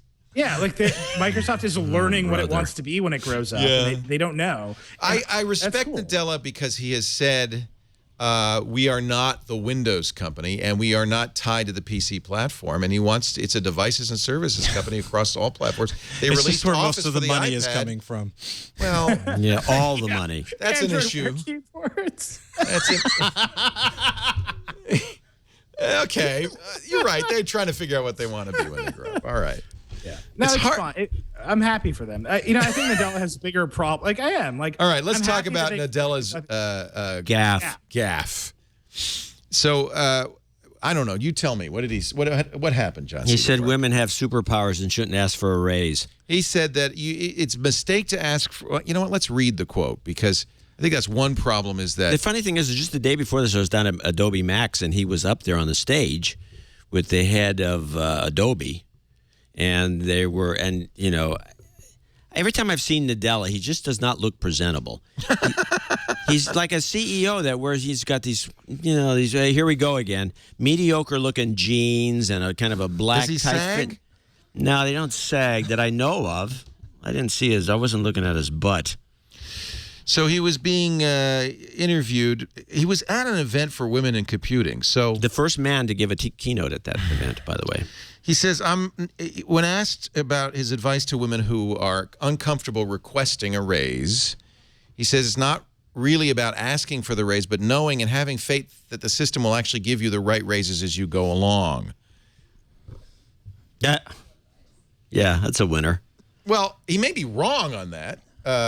In fact, for man or woman, you can't really count on the system figuring out what you should be paid properly. He says you can. Here's the thing about Nadella in that quote, and I am not. He is a moron for saying that and thinking that and believing that. His tweet response was inarticulate, Ray, how women should ask for a raise. Our industry must close gender pay gap. No, and he was wrong. And the person who asked him the question, Mary Clue, right? Like, she's on the board of Microsoft. Like, if there's one person that you don't deliver the wrong answer to there, it's one of your board members. So he screwed up, like, in a terrible way, and he's wrong. And if you want to raise whoever you are, you should ask for one. Man or woman. You should get paid what you think you're worth. He sent an email out to Microsoft employees saying he'd answered the question completely wrong. I believe men and women should get equal pay for equal work. When it comes to career advice and getting a raise, when you think it's deserved, Maria's advice was the right advice. If you think and Nilay's now, if you think you deserve a raise, you should just ask. Right. So, but here's what I think that's reflective of, and I think it's actually really important for all of us to understand this. Nadella is like a Microsoft guy, right? Like, he has worked at Microsoft forever, and he is raised in the Microsoft system, and so he believes that the way Microsoft is built and the way it works and what he now presides over is fair and just and accurate. Because of course it is, because they've probably been arguing about it for a long time. So Microsoft famously has stack ranking where. They have all. It's been discontinued, by the way. He stopped it. Right. As soon as he came in, he stopped it. Right, because he thought so. Obviously, he thinks his decisions about performance measurement are better than the ones that came previously. So he believes Microsoft has some system in place that actually measures performance and rewards people appropriately. And those systems inherently reflect the structural biases of the people who built them. So if you are a smart man, they're going to reflect how smart men ask for promotions and raises. If you're a smart woman, they might reflect how smart women ask for that stuff. But historically, in this world, smart men are the people who get to build these systems. And I think understanding that explains why he would be so stupid to say such a thing like this. It was a stupid thing to say. It's wrong, but I also feel like it's a little bit of a gotcha journalism thing. Unless you feel like this is a bigger story than that, because he's going to get. Unless you feel like it reflects a deep-seated misogyny on his part, or a structural institutional misogyny on Microsoft's part. If you feel that it does represent that, then it's a worthy subject. It absolutely reflects a deep-seated misogynistic structural bias on the part of our society, on the part of our industry, and the part of on Microsoft. Then it's appropriate to bring it. Then I'm not even thinking. Well, let me just say this one thing. There's going to be lawsuits resulting from this, from past problems that have happened for 30 years. That's a good point. Anyone who worked under this guy is going to be in court. This is going to be a huge problem for Microsoft. Actually, that might be a good point. So in that case, it was really dumb. Anyway, go on. I'm sorry, Patrick. No, I was going to say the Kara Swisher, the follow up quote to the quote to Maria Claw was, that might be one of the initial superpowers that, quite frankly, women who don't ask for a raise have. It's good karma. It will come back. And it was just like compounding that. It's like, well, it's probably not. And I get where he might have been thinking, or where he might have been thinking in stack ranking, but ow. Just, it's wrong on like every level. Okay. There's a belief in the meritocracy that exists, particularly in the tech industry, that does not recognize that our ability to value merit tends to reflect who we are. And if who we are is mostly men, we will understand merit in the context of being men instead of the context of being people. It is particularly really tone deaf to say that at the Grace Hopper celebration. I know, that's the irony. I just love that. Jeez. So at best, you could say he spoke without thinking. He was tone deaf and perhaps reflected an institutional bias against women. Wow. At worst, you could say this guy's a jerk. He's and this is the guy running Microsoft. I think he doesn't get invited to that conference if we believe in at worst. I think he made a legitimate mistake that reflects a belief that we're all going to be valued equally, and that we all talk to each other on Twitter and IM and email instead of talking to each other as people in real life. Right. And that is a difficult thing for all of us to contend with. I just think the thing's hilarious. Wow. Because it's going to be a little drama for a while with Microsoft involved. It's going to be quite funny to watch. The guy's the CEO. This will be very interesting. It is. It's a good point. He's not just like some he's guy. not like some guy like the. I mean, there's a number of instances of situations. Have there been any lawsuits since? I mean, you're right. There's got to be some phones ringing and there's phones ringing. Law firms There'll right be now. something happening. Yeah. Microsoft, we found out, gets $1 billion a year on Android phones, something between $3 and $5 a year.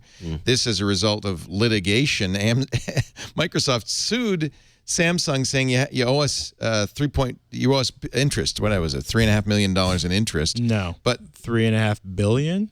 No. That's how much it makes. But it hadn't paid its interest, so they were suing over interest. But in the revelations, we found out that in fact, $3.5 billion from Samsung alone a year, because Microsoft, we think, asserts a patent on Linux.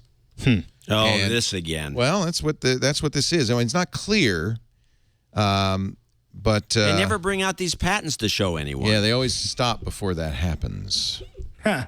Well, they bring them out when they actually sue each other. Microsoft has been very good at signing these deals over time, and I think what you're seeing, the reason the number is so high with Samsung is that Samsung sells so many phones. Right. So the real number is 3% of total phone sales, or some minor percentage of phone sales. Good business. It's not a bad business. But everybody runs this business. That's what I'm saying. What you don't know is how much Microsoft is paying to Samsung. That's right? good. What you don't That's know true. You may be a net zero. Right. We don't know. What you don't know is how much Apple and Microsoft pay each other, because they have a patent licensing deal that they just renewed. So what you're really looking for in all these Android patent battles is you're looking for Apple and Google to settle against each other, which may or may not ever happen. And so what you're seeing is all of these side deals, basically, against who's going to pay who to get out of that main Apple-Google fight. I love this, though. Microsoft apparently has 310 patents that it asserts are infringed by Android, and that's why it licenses these to companies like Samsung. But Florian Mueller, who is the blogger at Foss Patents, says if we look at it in terms of Microsoft patents that are presently, after 4 years of litigation, enforceable against Android devices, there is one patent. Well, that's and all that it takes. covers the scheduling of meetings from a mobile device. Yep. We own That's that. weak. Yeah. No, I mean, Microsoft and Motorola sued each other for a long time. And these patent battles are happening over basically it's the people who own the software technology versus the people who make the money. And the only reason that it all feels so lopsided in favor of Microsoft is because Microsoft makes no money on mobile devices. Right. Or So they we make very know little on what they're getting is right from patents. I did see, though, that the number of patent lawsuits is dropping. Is that right? I think that's good news. The number of software patents granted is dropping precipitously because of CLS Bank or Alice v. CLS Bank, which was a Supreme Court case that said some things about how software patents should be litigated and how they should be enforced. The business method patents are being also not being approved at the same rate. So what you're seeing is the pendulum is swinging, right? After all of this noise, after all this bullshit with Apple, you're seeing the pendulum start to swing, and the patent office begin to understand, and the courts begin to understand what should be patentable. So, is it the end of software patents? No, and I don't think that there should be an end of software. Like, if you really think about what we're talking about with software patents, is not slide to unlock or something like, should you be able to send a meeting request from your calendar app?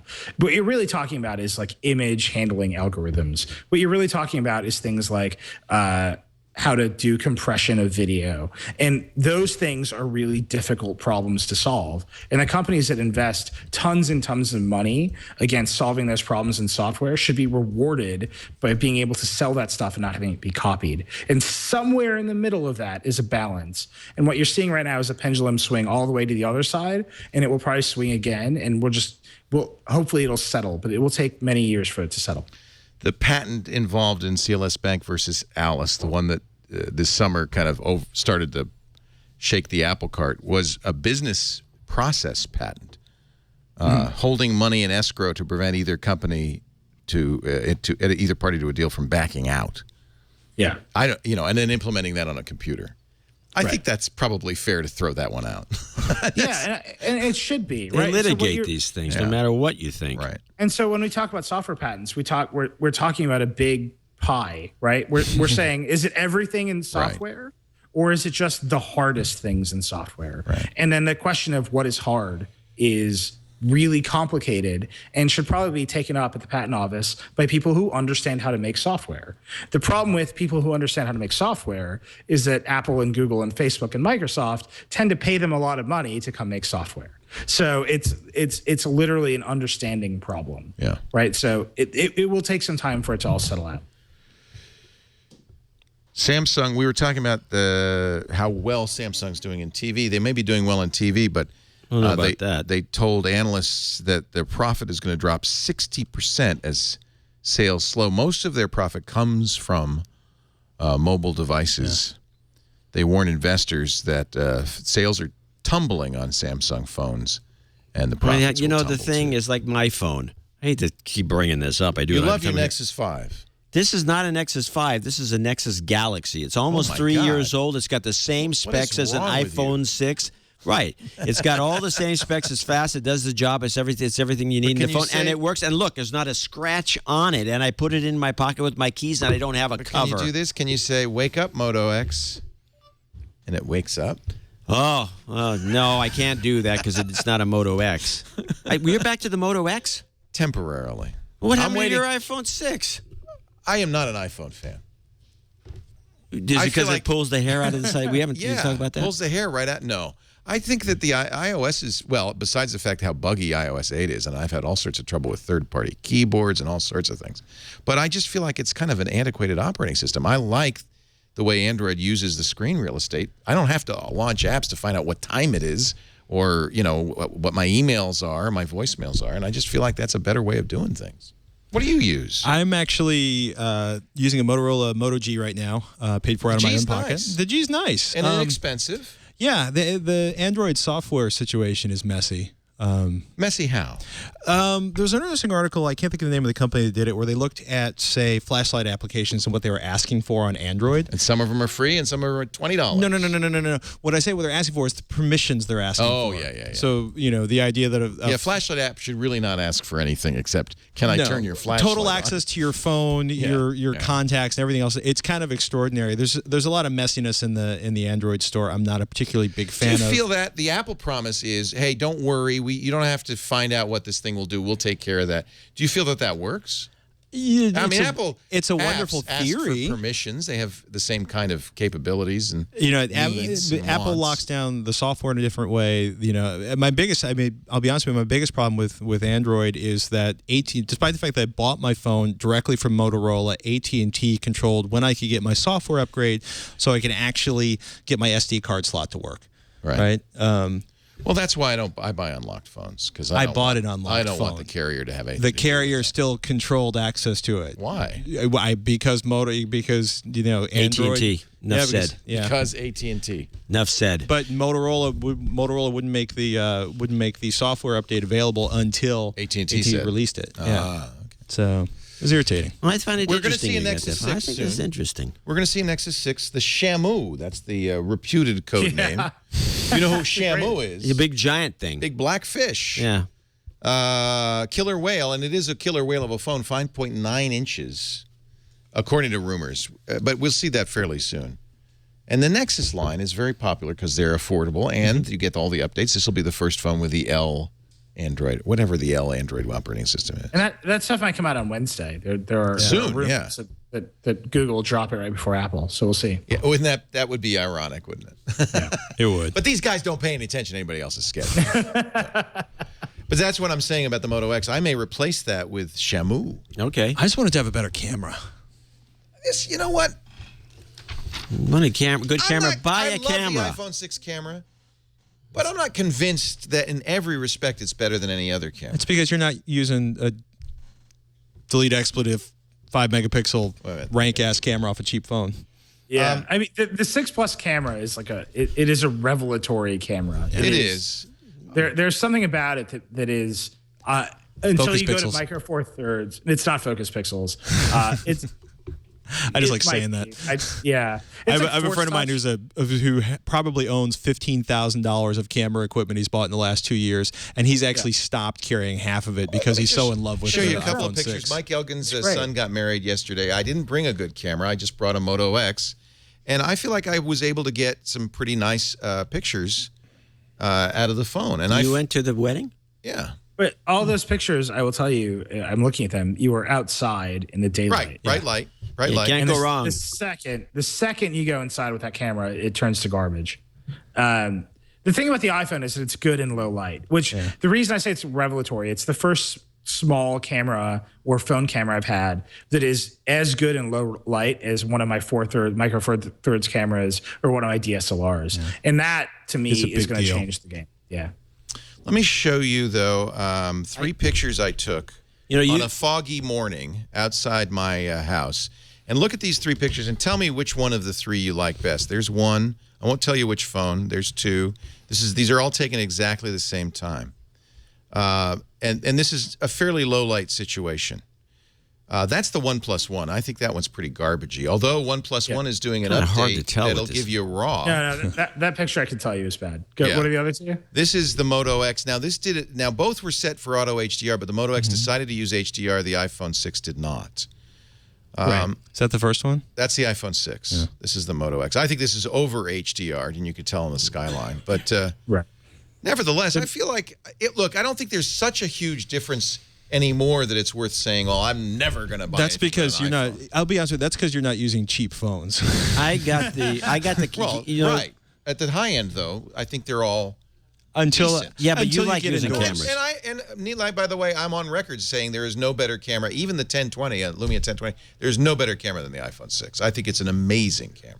I really love it. It's the 1020. It's just not good enough for me to use iOS, to be honest. How about this? Right, and I think that is the story, right? Like, for most people, they're already using iOS. So the 6 and the 6 Plus, they're improvements to iOS, they're improvements to hardware, and they get this free great camera. I think for somebody who's using a Moto G, it almost is good enough. It's almost enough of an upgrade for Patrick to switch to iOS because it's so much better. Well, I've been iOS. Yeah, I was. Well, iOS here's a camera for you, Lou. You like to buy the top best cameras out there. Why don't you run it with the Pentax 645Z? I've heard very good things. This is a medium format camera, 54 megapixels. And you know how much it is? I don't know. It's not that much for you. It's like $11,000. No, $850. Oh, but you got to buy a lens. Well, there's that. But believe me, I'm drooling over that camera, but I am afraid I'm not going to buy that camera. Oh, come on. It's a medium format, too, which I don't think is... it's what you want. This is like what you would use if you were... You know what I use? I like the Sony A7S. I don't think you can get a picture this good with any other camera at under $10,000. But this is under $10,000.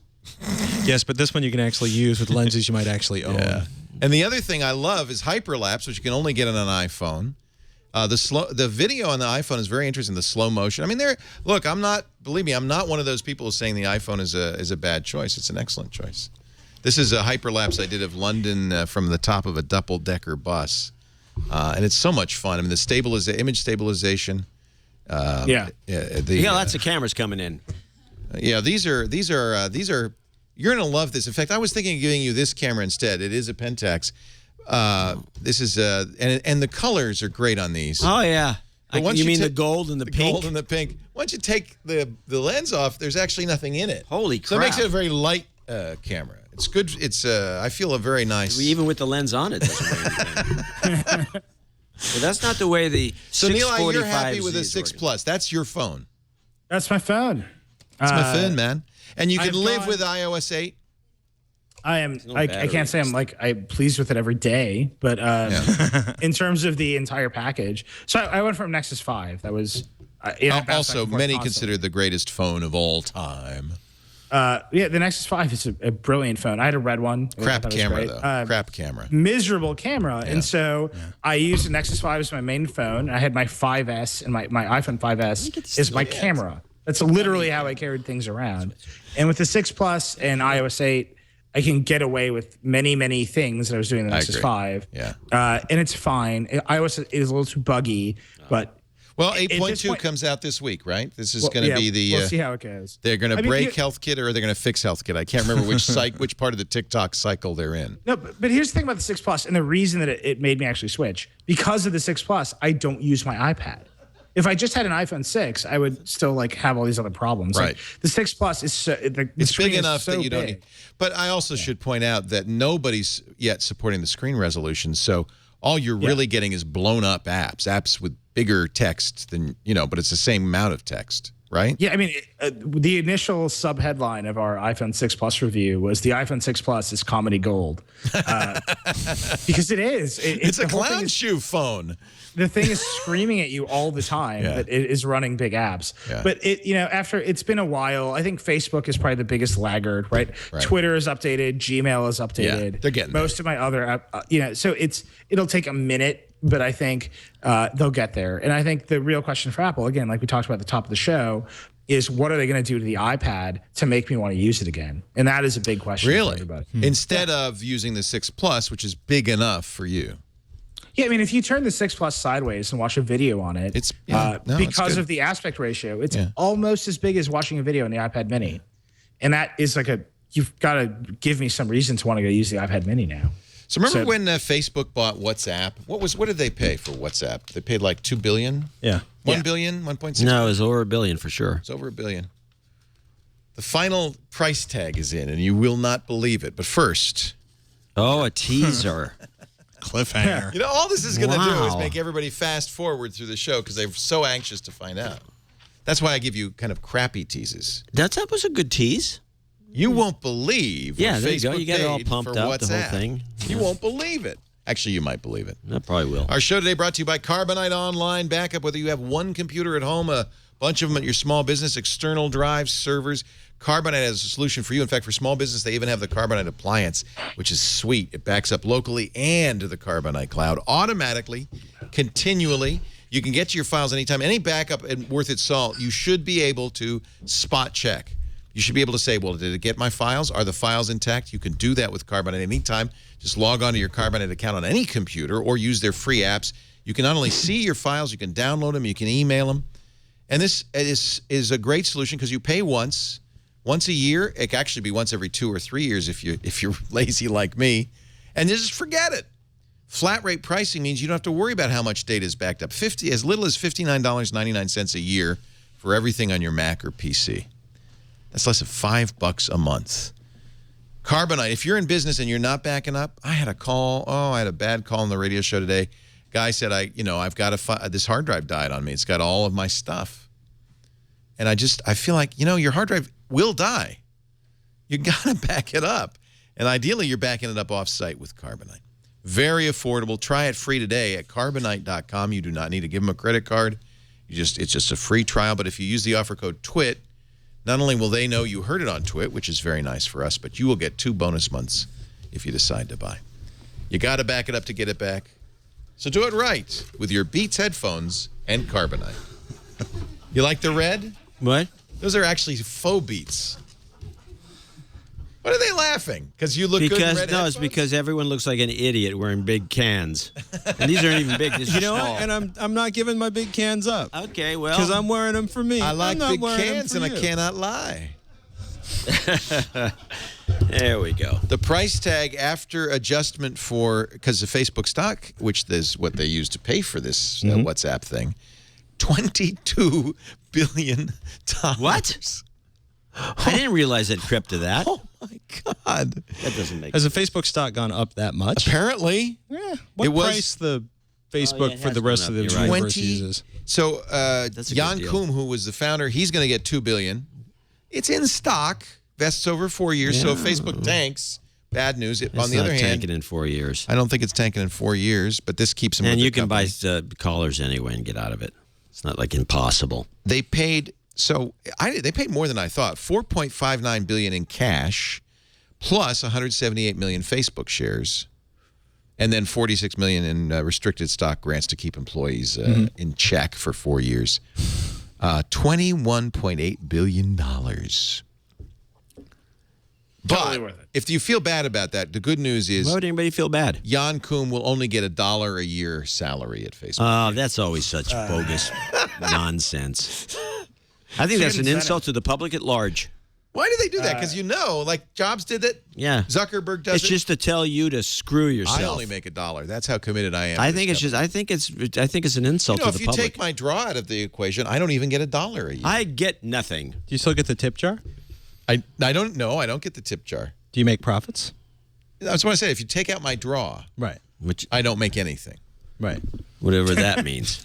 By the way, I think that's totally worth it, by the way, for Facebook and WhatsApp. No, you lie. No, Absolutely it's totally worth it. It's what the rest of the world uses instead Does of Facebook. $22 billion have no meaning anymore? No. $22 billion? You could launch a What's rocket the valuation to of Mars. Uber? Well, let me ask you a question. If you're Mark Zuckerberg and you could pay $22 billion to buy an existing platform that everyone in the world uses, that is wildly successful, that is verging on being a standard, Right. or you could launch Facebook Poke. Okay, but I agree. But that's the big one. You put in a clause there that I think I could debate, which is verging on being a standard. All messaging apps are equal. They all do the same thing, right? Messaging apps they're built on the network effect, right? They're only as valuable as how big their audience and their platform is. And WhatsApp has an audience that you and I don't see because we live in America. No, I understand. I understand that. So that rest of the world. So my family that wants to communicate with people in India, they've all had to use WhatsApp. Right. And I use WhatsApp and I look at it and I think it's garbage because it looks like garbage. And the UI is ridiculous. But if you want to talk to family and friends overseas, you have to.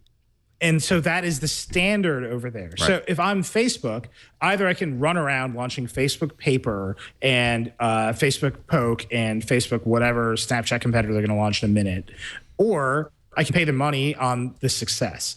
And I think the only question we're asking is what is the multiple you're willing to pay for success? Because you can either spend $1 billion launching Poke and marketing Poke, or you can spend 22x that on buying the winner. And I think the value of being on the winning team for Facebook right now is very high. I agree if it were the winning team. Here's my... But they have shown no ability, and I would say this, Facebook has shown no ability to launch an app outside of Facebook that is successful. So their buying messaging Instagram app is now hard outside enough. of Facebook, I might add. Not trying hard enough. Star. It has 1 star. But it's the same. It is functionally identical to WhatsApp. So here's, Right. I can't remember where I read this article. Was it the New York Times? Somebody's talking about, I think we all take it as written, the network effect. Everybody uses it, so you've got to use it. The woman who wrote this article pointed out that when you use a messaging app, it's a small group of people. What is it, 8, 10 people? There's not that much to keep that group, that small group. If we're in a larger group, maybe, but to keep that small group from saying, hey, guess what? I like Facebook Messenger. Let's all go there. It takes no time. So I'm not convinced that there is this kind of rock-solid network effect that's keeping people loyal to apps. I think any messaging app is equal to any other messaging app, and there is nothing that makes Facebook any better. The bet you're making is that people will leave Facebook for Elo, right? Fundamentally, that I know is not going to happen. but the reason you know it's going to happen is because you watch these things happen. The bet you're making is people leave Happen Twitter again for and again. app.net, Yeah. Right? It's 8 people, sure, for you, but all of those 8 people have 8 more people. So now we're talking about 64 people or 128 people or 256 people. And now the network effect is real. And until Facebook can find a way to either capture that or one of Facebook's competitors can find a way to bring everybody at once, it will be very hard to leave Facebook. It will be very hard to leave WhatsApp. I don't think you could start an Instagram competitor today. I don't. I think it would be impossible. And the reason is because people are tied into their networks on Instagram that have nothing to do with their friends. You can make a mid-level salary in Manhattan right now managing Instagram hashtags for various advertising agencies. Really? Yep. Wow. Because it is that big of That's a a good reason to leave Instagram. it's a good reason to quit. It's a good reason to quit the world and live in the woods. Yeah. But it's a great reason for Instagram to be worth as much as it's worth. I think it's very easy for us in the middle of it to say, nothing would ever happen to IBM. They're going to be here forever. Nothing could ever happen. Well, they're still here. Well, they're kind of here, but they're not dominant in the same way. And I think it's easy in the short run to say, oh, WhatsApp, they're going to be an incumbent for a good How many years you think, Nilay? 10, 20, 30? I think WhatsApp will be 30. 30 years. Yeah, 30 30 years from now, you never and you're hear of making them. $1 a year per sub. Sure. But it's not about how much you're going to make or lose. First of all, it's funny money because most of it's stock. Well, you can cash in most stock. $1 billion. It's a lot of money. But if you're Facebook and you can turn that into people engaging with one of your brands, you're doing great. You're absolutely I'm going to do a Wolfram Alpha search on how many countries have a GNP of $22 billion or less. Yeah, But lots. there's more than a few. Right, but that's that's a hard thing to look at, right? I mean, because WhatsApp isn't a country, first of all. Second, it operates Well, in I understand it's many apples to oranges, but right, but like WhatsApp operates in like 100 countries. So you're looking at the discretionary income of millions of people across multiple environments. And the reason that the valuation seems insane to us is because we don't use it. We're literally not using WhatsApp the way people in Asia use it, the way people in Europe use it, the way people in India use it. And so that, like, every time we talk about WhatsApp, I check myself and think, I think this app is stupid and garbage and I use Hangouts instead. But everyone else I know uses this thing. But Hangouts is also stupid and garbage. I was going to say, wow, man, that's hard. Yeah, Hangouts is just miserable. But Hangouts is like, that's where my people are. So it's hard for me. Like, I'm not going to tell my wife, like, hey, sign up for WhatsApp instead of let's use Hangouts every day, because we're just using it. It's just doing the job. Right, and until you can provide something better than just doing the job, we're not leaving. I can't find any countries with a GNP less than 2 billion, so forget I mentioned it. You're not looking in the right place. Oh, wait a minute. I said 2 billion. I should have said 22 billion. 22 billion. I left out a zero or something. It's plenty. Thank you, Wolfram Alpha. I feel bad for the woman, even though she was a minor drug dealer. Now, there's an interesting intro. Even though she was arrested as a minor drug dealer, the Department of Justice, a DEA agent, after arresting her, said, "Hey, do you mind if we use the information on your phone?"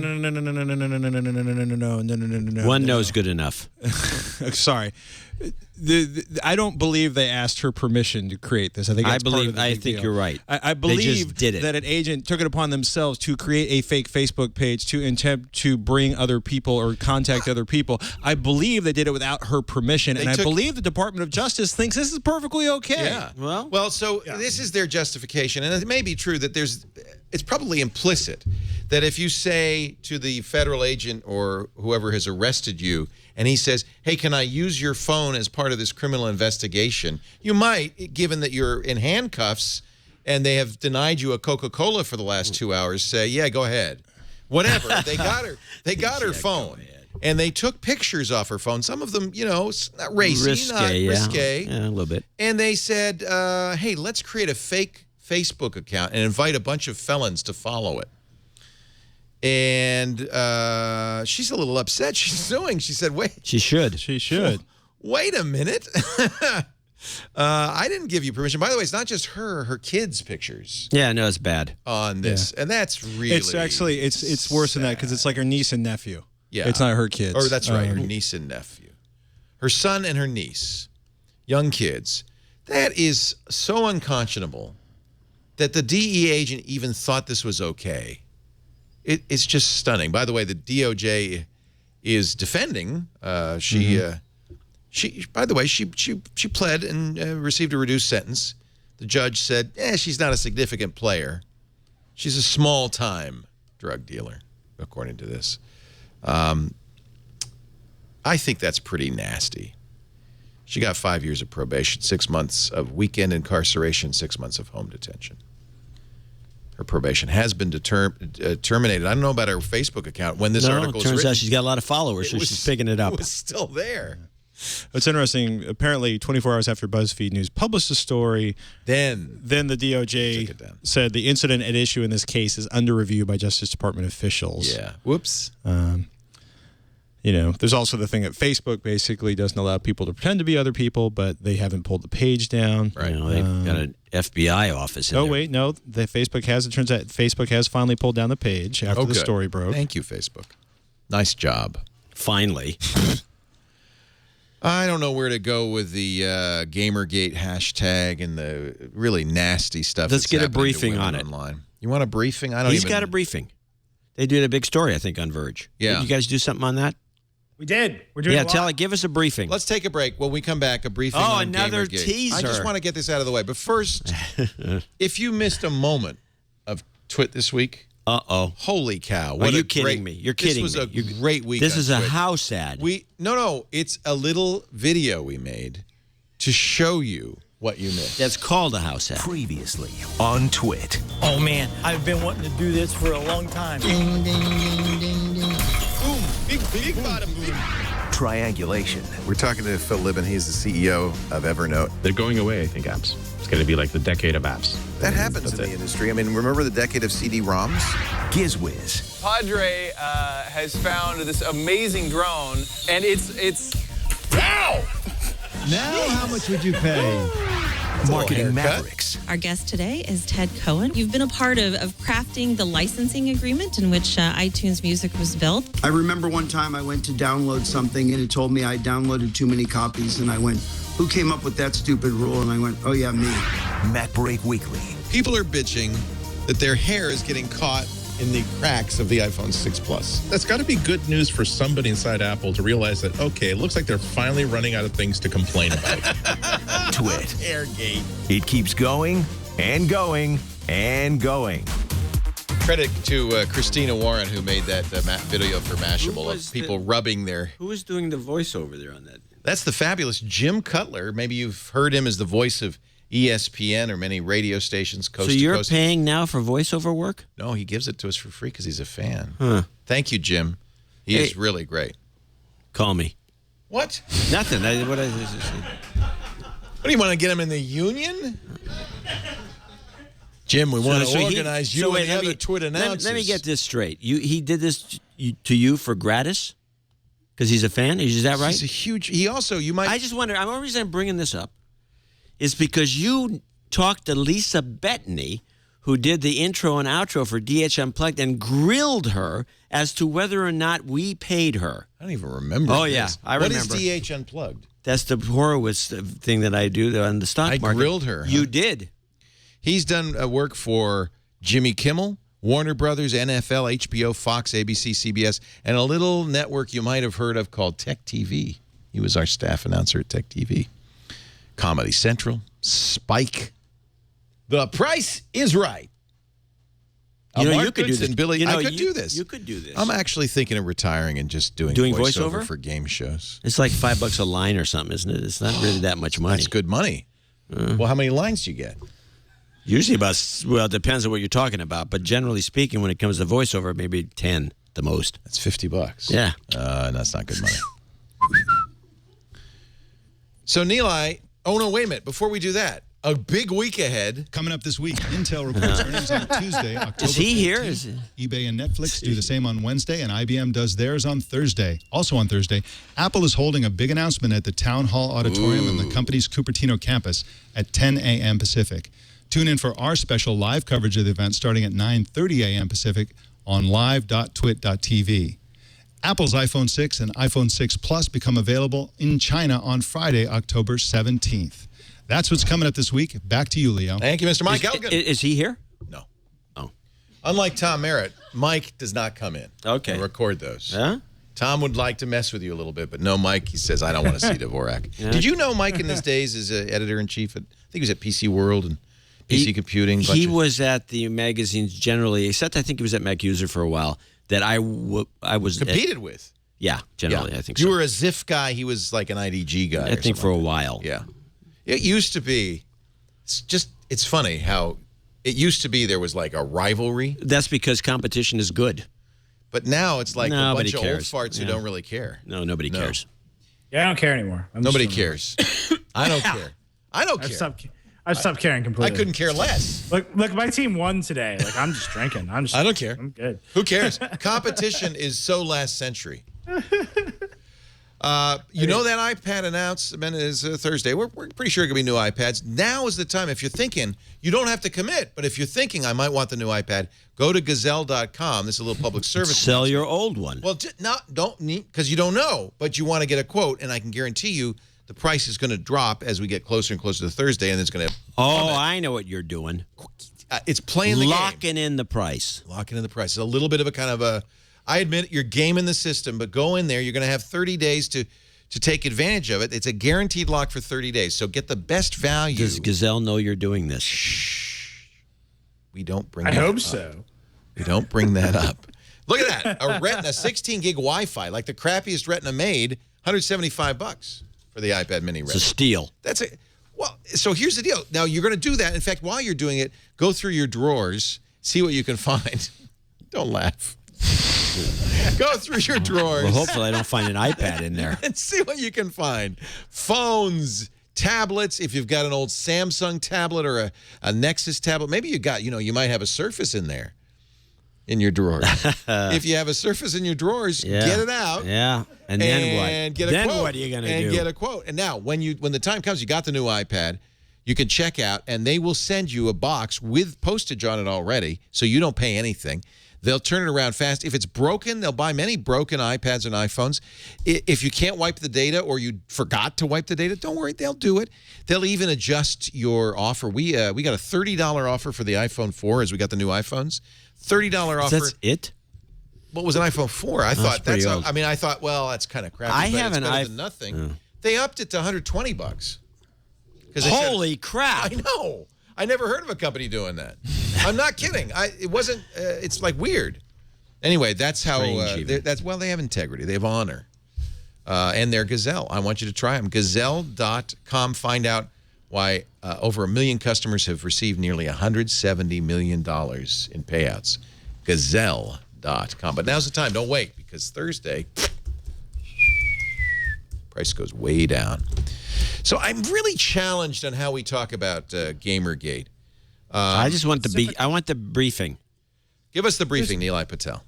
Here's the briefing, and I will tell you this. I will be upfront and honest from the beginning. I am not an objective source in Gamergate information because my staff and my reporters are being attacked and harassed. I've been attacked and harassed, and so screw those guys. This is by gamer or people who claim to be gamers who initially were upset about what they felt was unfair biases and conflict of interest in the gaming press. But let me tell you where that came from. And I think this is really important. So what happened in gaming over the past, I would say, 2 to 3 years is that many more people started playing video games. And because many more people started playing video games, many more people started writing and thinking about video games, and many more people started making video games. Right.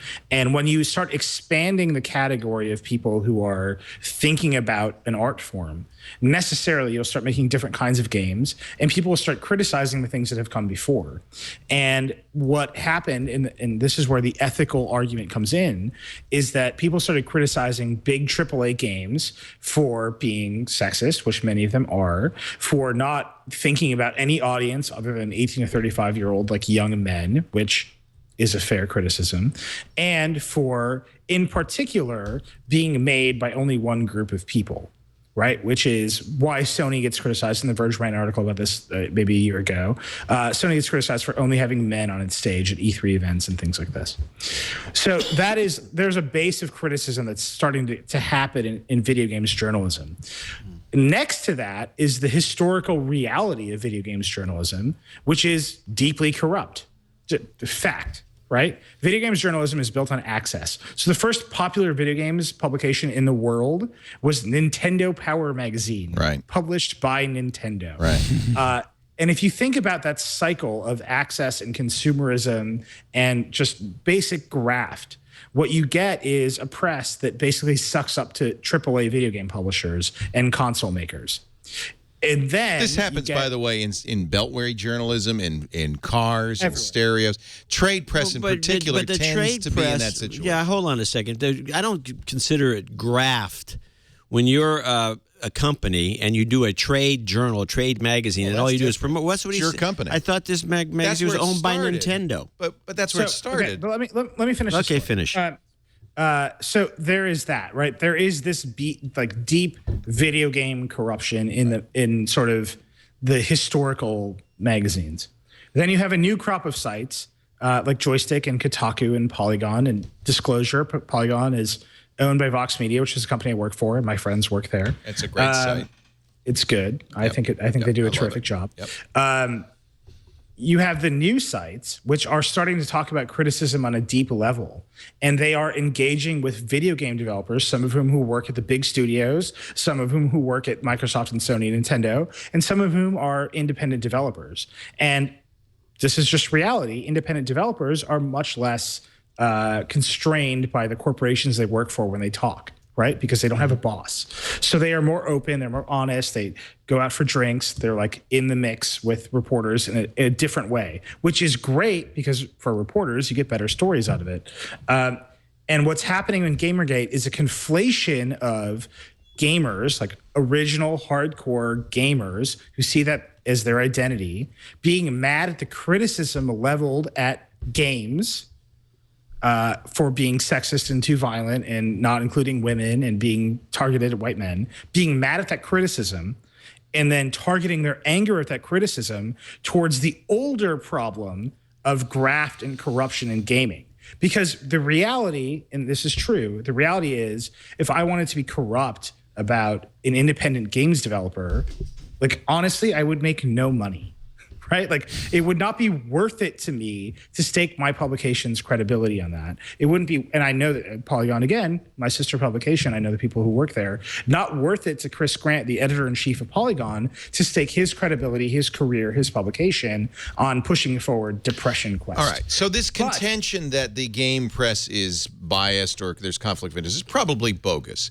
But it has gone so beyond that the hashtag Gamergate means a whole lot more. And at this point, it seems to be, frankly, aimed at women. It is absolutely aimed at women now. And it is aimed at the idea that women who are criticizing games or people or anything, or just standing up and saying hello. Or being alive, are somehow complicit in a massive conspiracy to shut down any number of crazy arguments. And most of those arguments have to do with things like men's rights. Most of those arguments have to do with things like where, like, I mean, it basically like boils down. Like, let me just give you a small sample of things that we dealt with this week at The Verge. We dealt with our writers being harassed on Twitter. Yeah. We dealt with a massive Nazi harassment. Literally, and I'm not kidding, a neo-Nazi site writing about one of our writers' haircuts and saying her father should have beaten her with the back of her hand until her hair grew out. This did not have anything to do with video games. It just has to do with like what they thought about her, right? And some things she'd written about race and Ebola. What we are dealing with is basically the idea that people on the internet should not have standards about how they talk to other people. And what they're doing now is Gamergate is a movement has decided that the way that they will further their goals is by attacking our advertisers, which is fair because if you attack my economic interests, maybe I'll change my mind. But if your argument is that we don't have journalistic that's a conflict ethics, of interest, isn't right? it? Maybe. But if your argument is that I don't have journalistic ethics, and then your strategy is to attack my advertisers until I do what they want, then you have completely obviated your argument. And you're assuming there's any logic in this kind of trolling at all. It has nothing to do with logic. It's whatever you can get away with. I feel sorry for Brianna Wu, a game developer who has literally been chased from her house with horrific threats. The police are investigating, and I suspect that the nature of these threats gives the police a foothold in pursuing it. Almost always it's coming from Twitter, and I have to point out that Twitter has become a true cesspool. Yep. And one of the problems that's happening is that Twitter has to continue its 25% monthly growth, or the stock market price will tumble, the whole house of cards will collapse. So they have zero incentive to take care of this stuff by, say, banning IP addresses, looking up the names. I'm not buying that. No, I promise you. You tracked the people down that were giving, like 2-3 years ago. Didn't you find some guy in Fresno let's say that you was find somebody. Yeah, I did. He was in Chicago as a kid. Yeah. But we needed warrants, subpoenas in Petaluma and Chicago. We needed the cooperation of local police here and in Chicago. Yeah. But so you never. By the way, because there's death threats here, this will happen with this particular situation with we Brianna. hope so. Well, No, one here's the hopes thing. because the police also seem to be. You have to find cooperative police. I saw a great tweet today, and I don't know where it came from, but it was basically this. It was, if you torrent a movie from Warner Brothers, there's a good chance you'll be arrested. Much more likely. Right. If you tell a woman on the internet that you will kill her or rape her, right. Not like Twitter will tell you there's something you can do. Right. And I think Dick Costello is a nice guy, blah, blah, blah. But I think Twitter and its board are at this point really culpable because they will not shut these accounts down. Well, they don't shut make down it hard accounts all the time. Yeah, Why but don't it's they so shut easy these to create down? a new account. Well, that's the point. You can create a new account. And they don't shut it down effectively, which they could technologically, but they have no desire to do. In fact, they want people to create new accounts because that shows their growth. But I would say, so Twitter, growth I think month. I agree with you, Leo. I think Twitter is deeply culpable. I think all these platforms by which people can harass other people, we have to take a hard look in the mirror and decide, okay, well, the internet is interwoven into our lives. Like, how should we treat each other, and how should we punish people for treating each other badly, or deal with people that treating each other badly on these platforms? Well, but Twitter is a mob at this point. I think men have to stand up and say this is not acceptable. How about? Can I ask a question here because I've been kind of triggered this thought. Right? I want to ask you, what specifically triggered this craziness? It just sounds like a non-story that just blew up for some unknown reason. I don't know what the reason is. It's been blowing up for over 3 months. I mean, it's been building. But okay, it's been 3 months. But what triggered it? In my opinion, because there has been a really ugly downward trend over the last year or two.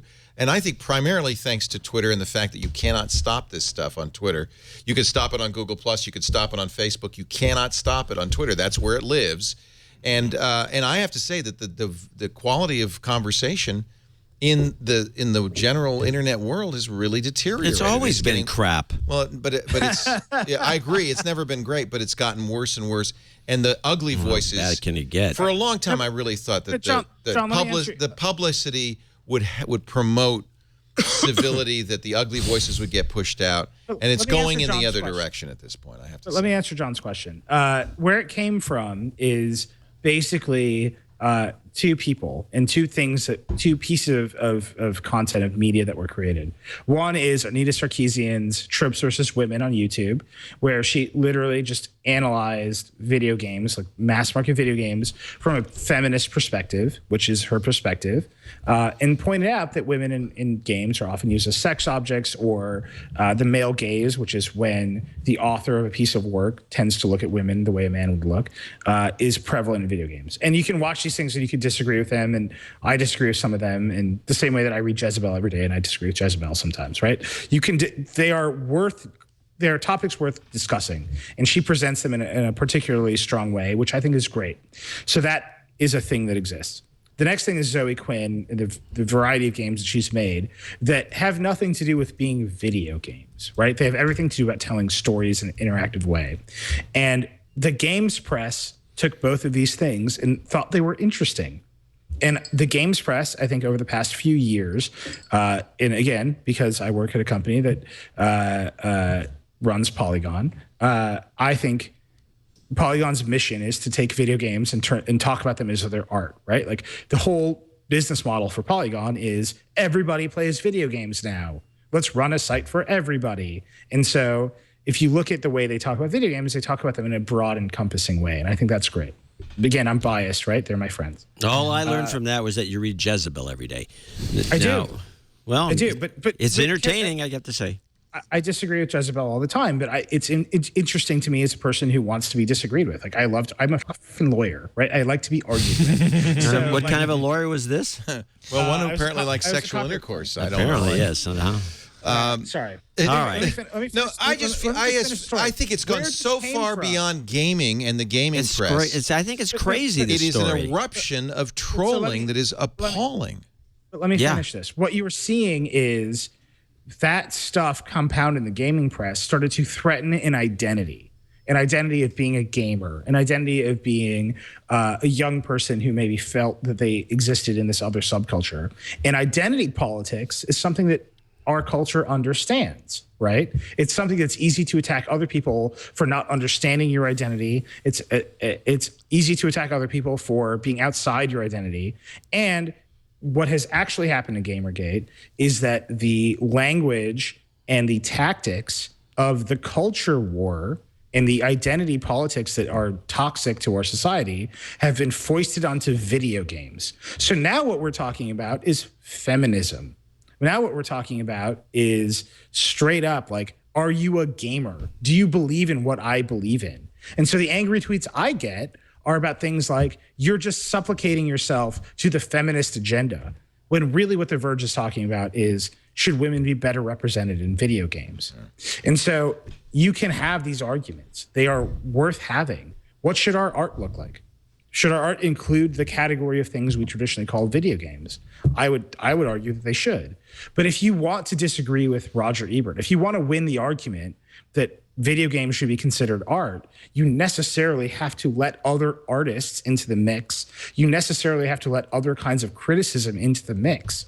So when feminists critique Michael Bay movies, you don't get Gamergate. What you get is people being like, it's happening again, and then lots of people watching Michael Bay movies. When feminists critique Grand Theft Auto 5, what you get is Gamergate.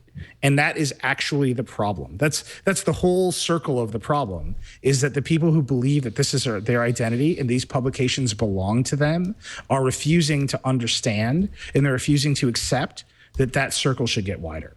And again, I feel very strongly about this because it has been personally affecting to me over these past few weeks, and for my friends who work in video games journalism for the past 3 months. But I will tell you that this is the right side of the argument, and there is a wrong side, and the wrong side is being a dick to people on the internet. I agree, and I feel like we've got to do something to make it a better place, not just for women, but for everybody in general. And I think we got to call out Twitter, because it's really become it's also, but as somebody who works with I don't Shannon use it anymore. and who has worked with, I abandoned Twitter. I just have abandoned Twitter. Well, but I also mean it's not just Twitter. I mean, some of the stuff that people post under reviews that Veronica did or Shannon does on Techzilla. Comments will do it. Yeah. I mean, it's nasty. Oh, comments. Twitter email, has become the Twitter, YouTube comments Facebook. They fixed YouTube comments, so everybody went to Twitter. Maybe that's what happened. I don't know if they fixed them that much. I don't know if they fixed them. Well, they're better. At least you have an identity associated with it. Yeah, but people are still evil under their own identity. Or nasty. Less so, I've noticed, by the way. If it's your real identity, much less so, aren't they? Yeah, generally speaking. Yeah. They don't want you to come knocking at their door. But it's not that hard to create a fake identity. Right. The thing I like about Google+, and this actually goes on to YouTube as well, is if you don't like somebody, you just block them. They can't see your stuff. You can't see their stuff. You can't. You can do that with Twitter. No, you cannot. I block people all the time. Yeah. Only you don't see it. Everybody else still sees it. I don't care. Well, I agree. That's what I do too. But it isn't getting rid of it in the same way. It doesn't bother me. Yeah, because out of sight, out of mind. Yeah. Yeah.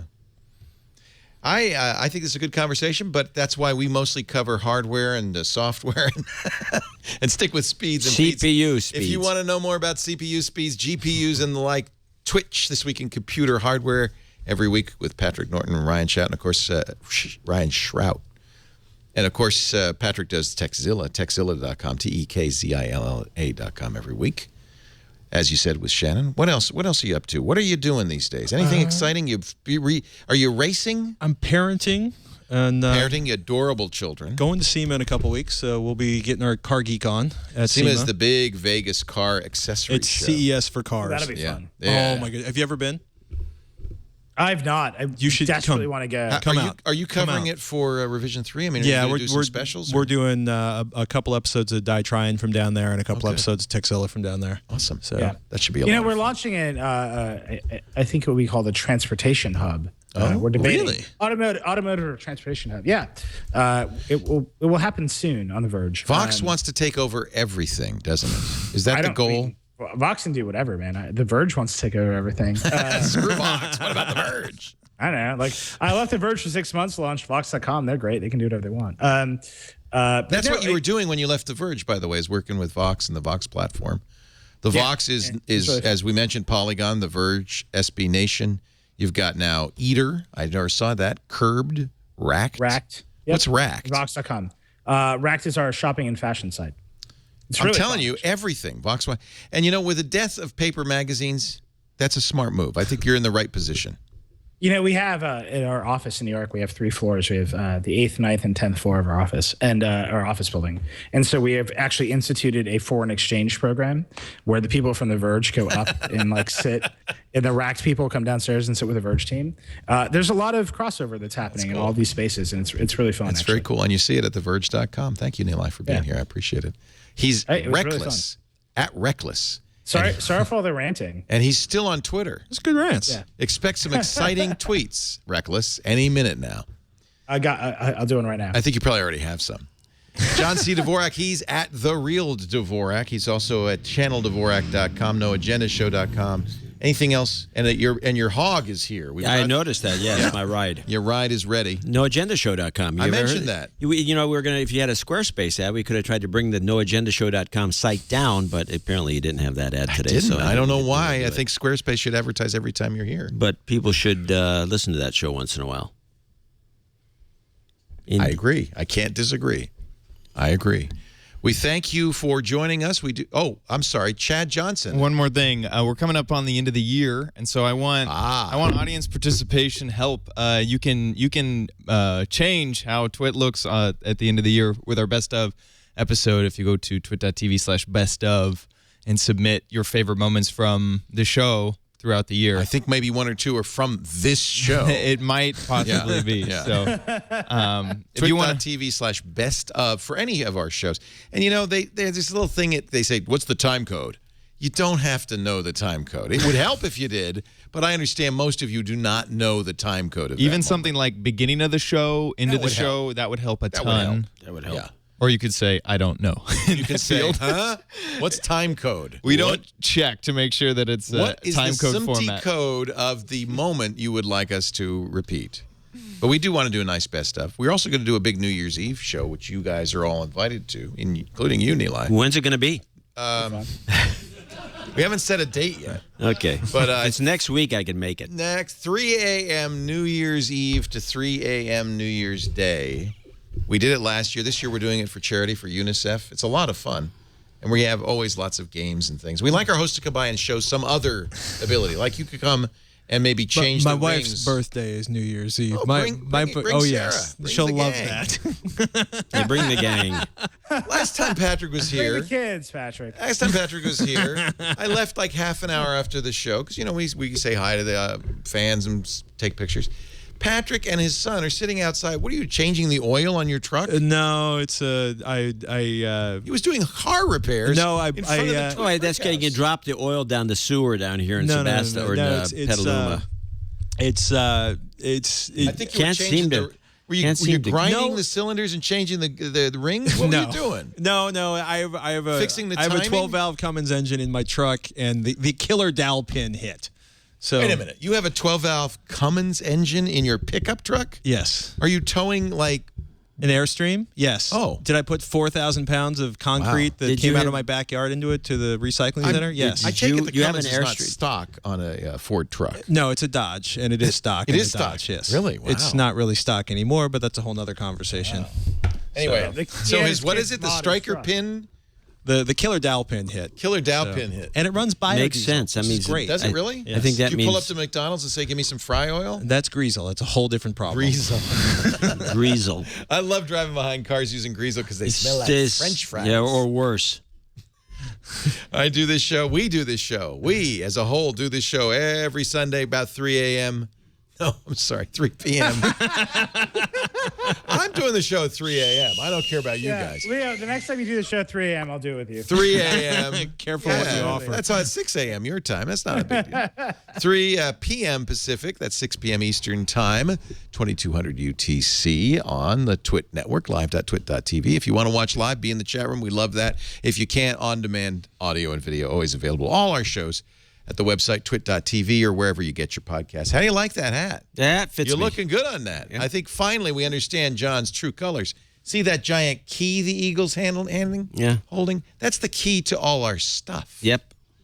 I like the established 1952 on the brim. A little NSA hat on John C. Dvorak. I think wear that in good health. I will. Wear that in the next No Agenda Next show. time I go to, we don't do video. bugs? This isn't going to do us much good. But I like pinging? wearing that around. People are nicer to you when you wear that. NSA Microwave that hat to make sure there's no electronics inside of it. And I'll keep it in the car. What could possibly go wrong? Thanks for joining us. We'll see you next time. Thank you to our live audience. If you want to be in the live audience, email tickets@twit.tv. You all did that, right? Some of you will have to leave. I'm sorry, sir. You've got to go. No, we welcome everybody, but that way we'll have a seat out for you. Just show up. Okay, yeah. Thanks for joining us. We'll see you next time. Another Twit is in the can. Thank you very much.